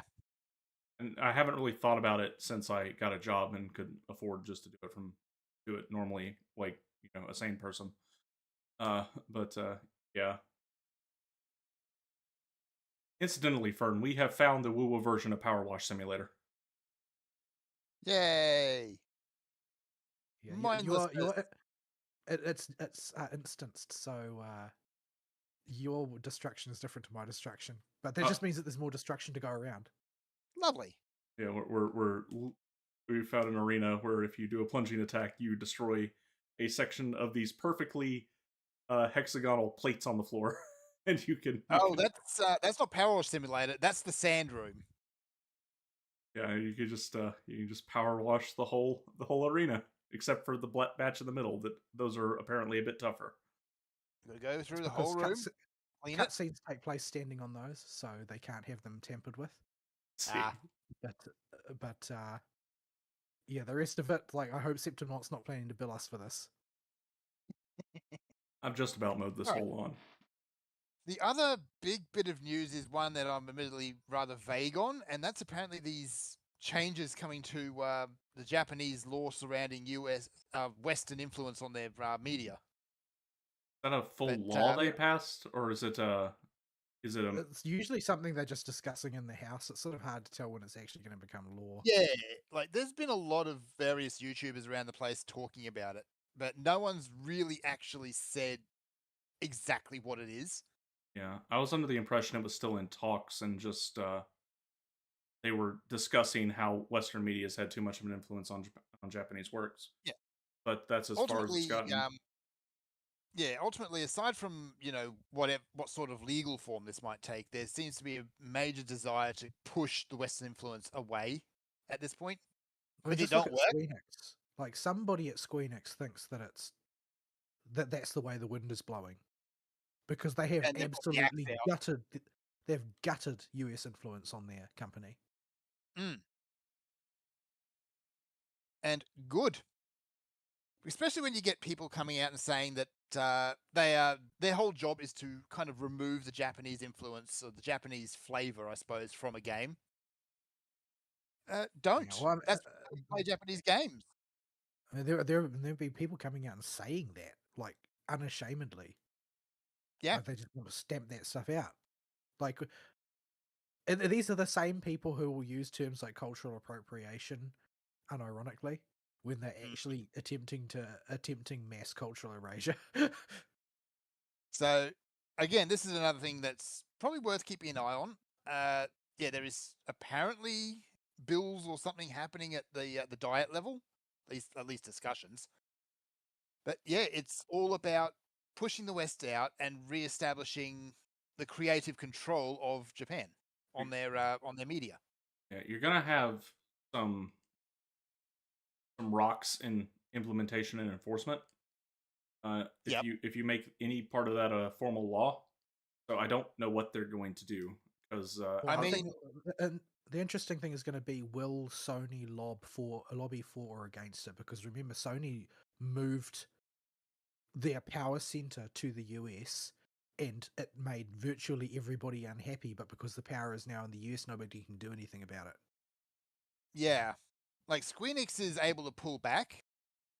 They're moving their central everything basically back to Japan at this point. well, yeah, But Sony not so much. for Squeenix, it has been nothing but an abject disaster, and it more importantly, it stung their cash cow with Dawntrail. Like that was the thing keeping them afloat. They had a small win with 16. I mean, yeah, but that was supposed to be a smash hit. Like that's a numbered Final Fantasy with a ton of budget put behind it, and Yoshi P directed it's nowhere near as big as it should have been. And that is the console exclusivity is the big reason that didn't any traction, but yeah, especially at the time it came out. Yeah. So again, we'll see, but I'm grateful for this, honestly. Like, what's the point of going to another country and another culture if you're just going to get the same crap? I can appreciate the sentiment of wanting to make sure Japanese games don't lose what makes them unique and why we buy them in the first place. It's all on implementation here, I think. Just how are you going to enforce this? How long will it take you to build the trebuchets you need to launch some of these nose ring havers out? Yeah, I mean, well, the thing is that they don't really need to like pass a law to prevent Westerners from joining Japanese companies. All they need to do is set the direction of travel, find a way to set the direction of travel, and then people will fall in line. Because the reality is that Japan doesn't like Western entertainment products a lot of the time anyway, because they're too crass. And yes, while there are some things that do take off like a rocket over there, they take off like a rocket because of their niche exoticism, not because they are exactly like the crap that's being produced as their, homegrown Western influence slop. Yeah. So yeah, the I think that generally speaking, the sentiment in Japan is drifting away from paying any attention to what the West is doing in that direct sense. Although it's not universal, and it's one of those things that is very much geographical as well. Like there is more cosmopolitan places and less cosmopolitan places. So I don't think that there's going to be a very coherent law that's going to, enact enforceable things, but it'll probably be more sort of like a statement of direction of travel for the country as a whole, which probably won't be enforced at all, but will lean on the Japanese habit of conformity to ensure that it gets done.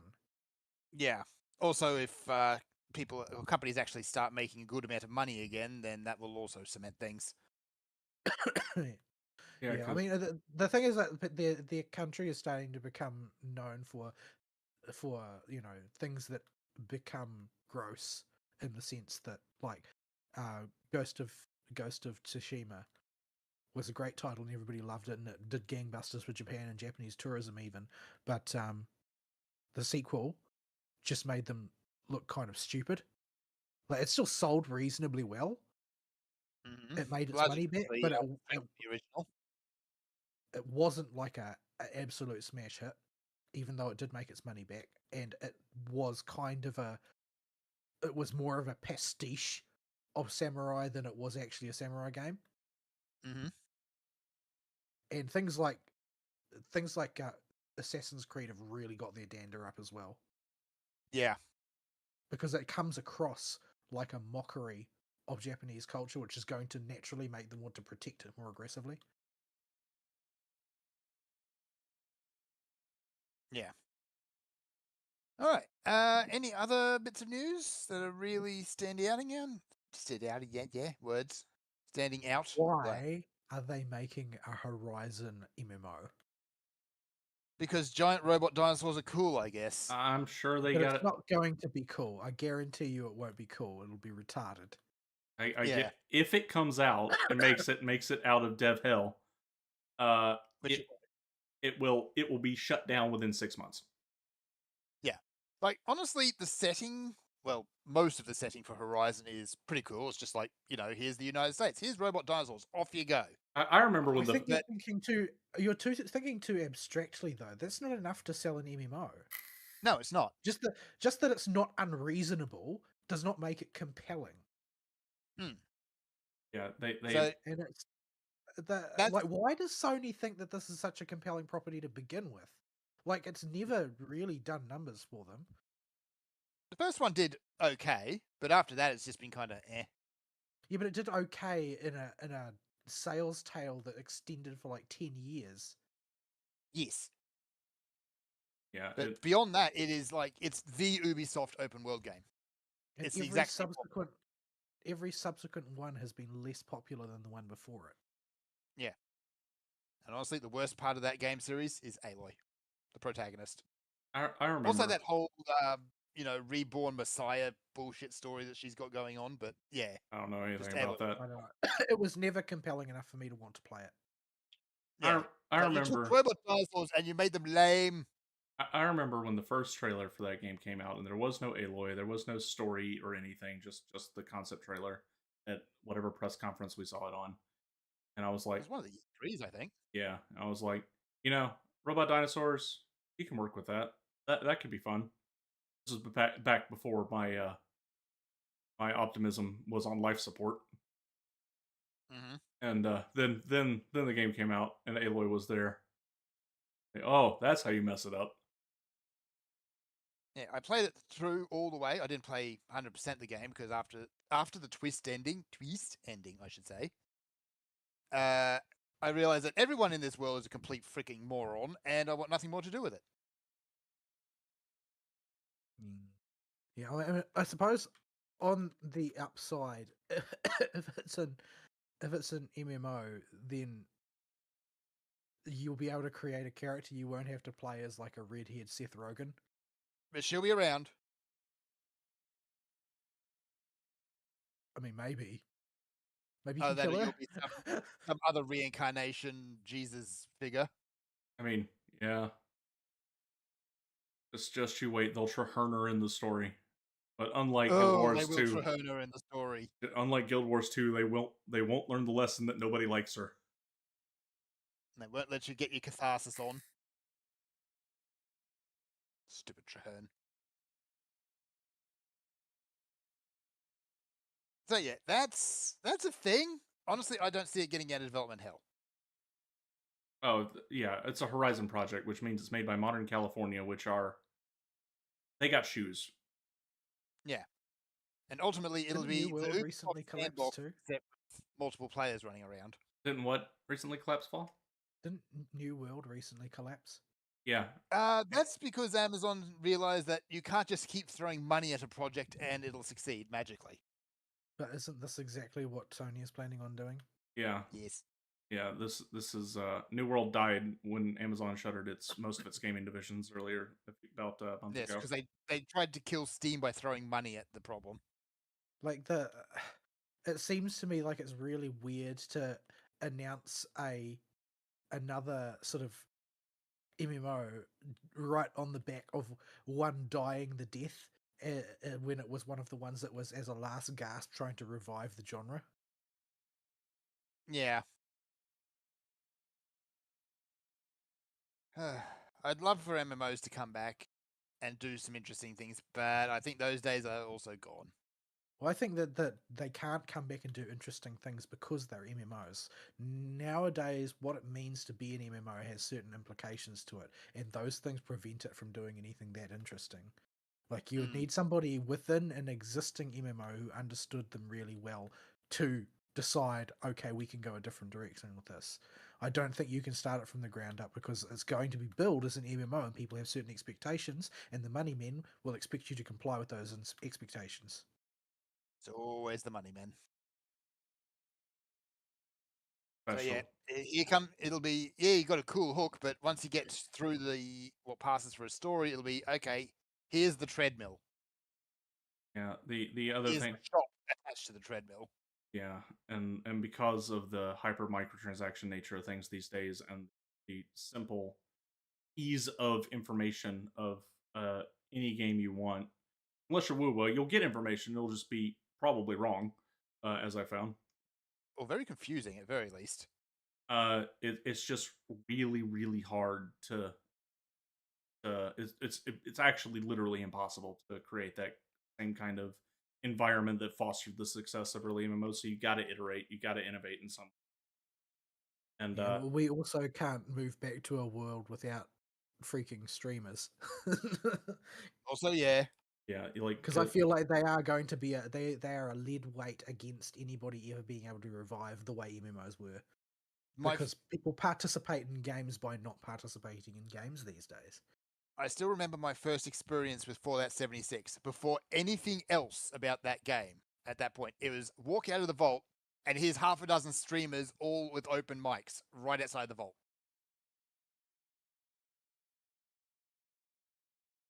So, yeah. All right, we should wrap up. Yep. All right. This has been Fire and Ice Guns playing Power Wash Simulator, the show. Are very short. Maybe Phoebe won't make you look so short next week. It's not her fault. She can't. She's running out of growth spurts. Oh no. All right, folks. We will see you next week. Sayonara.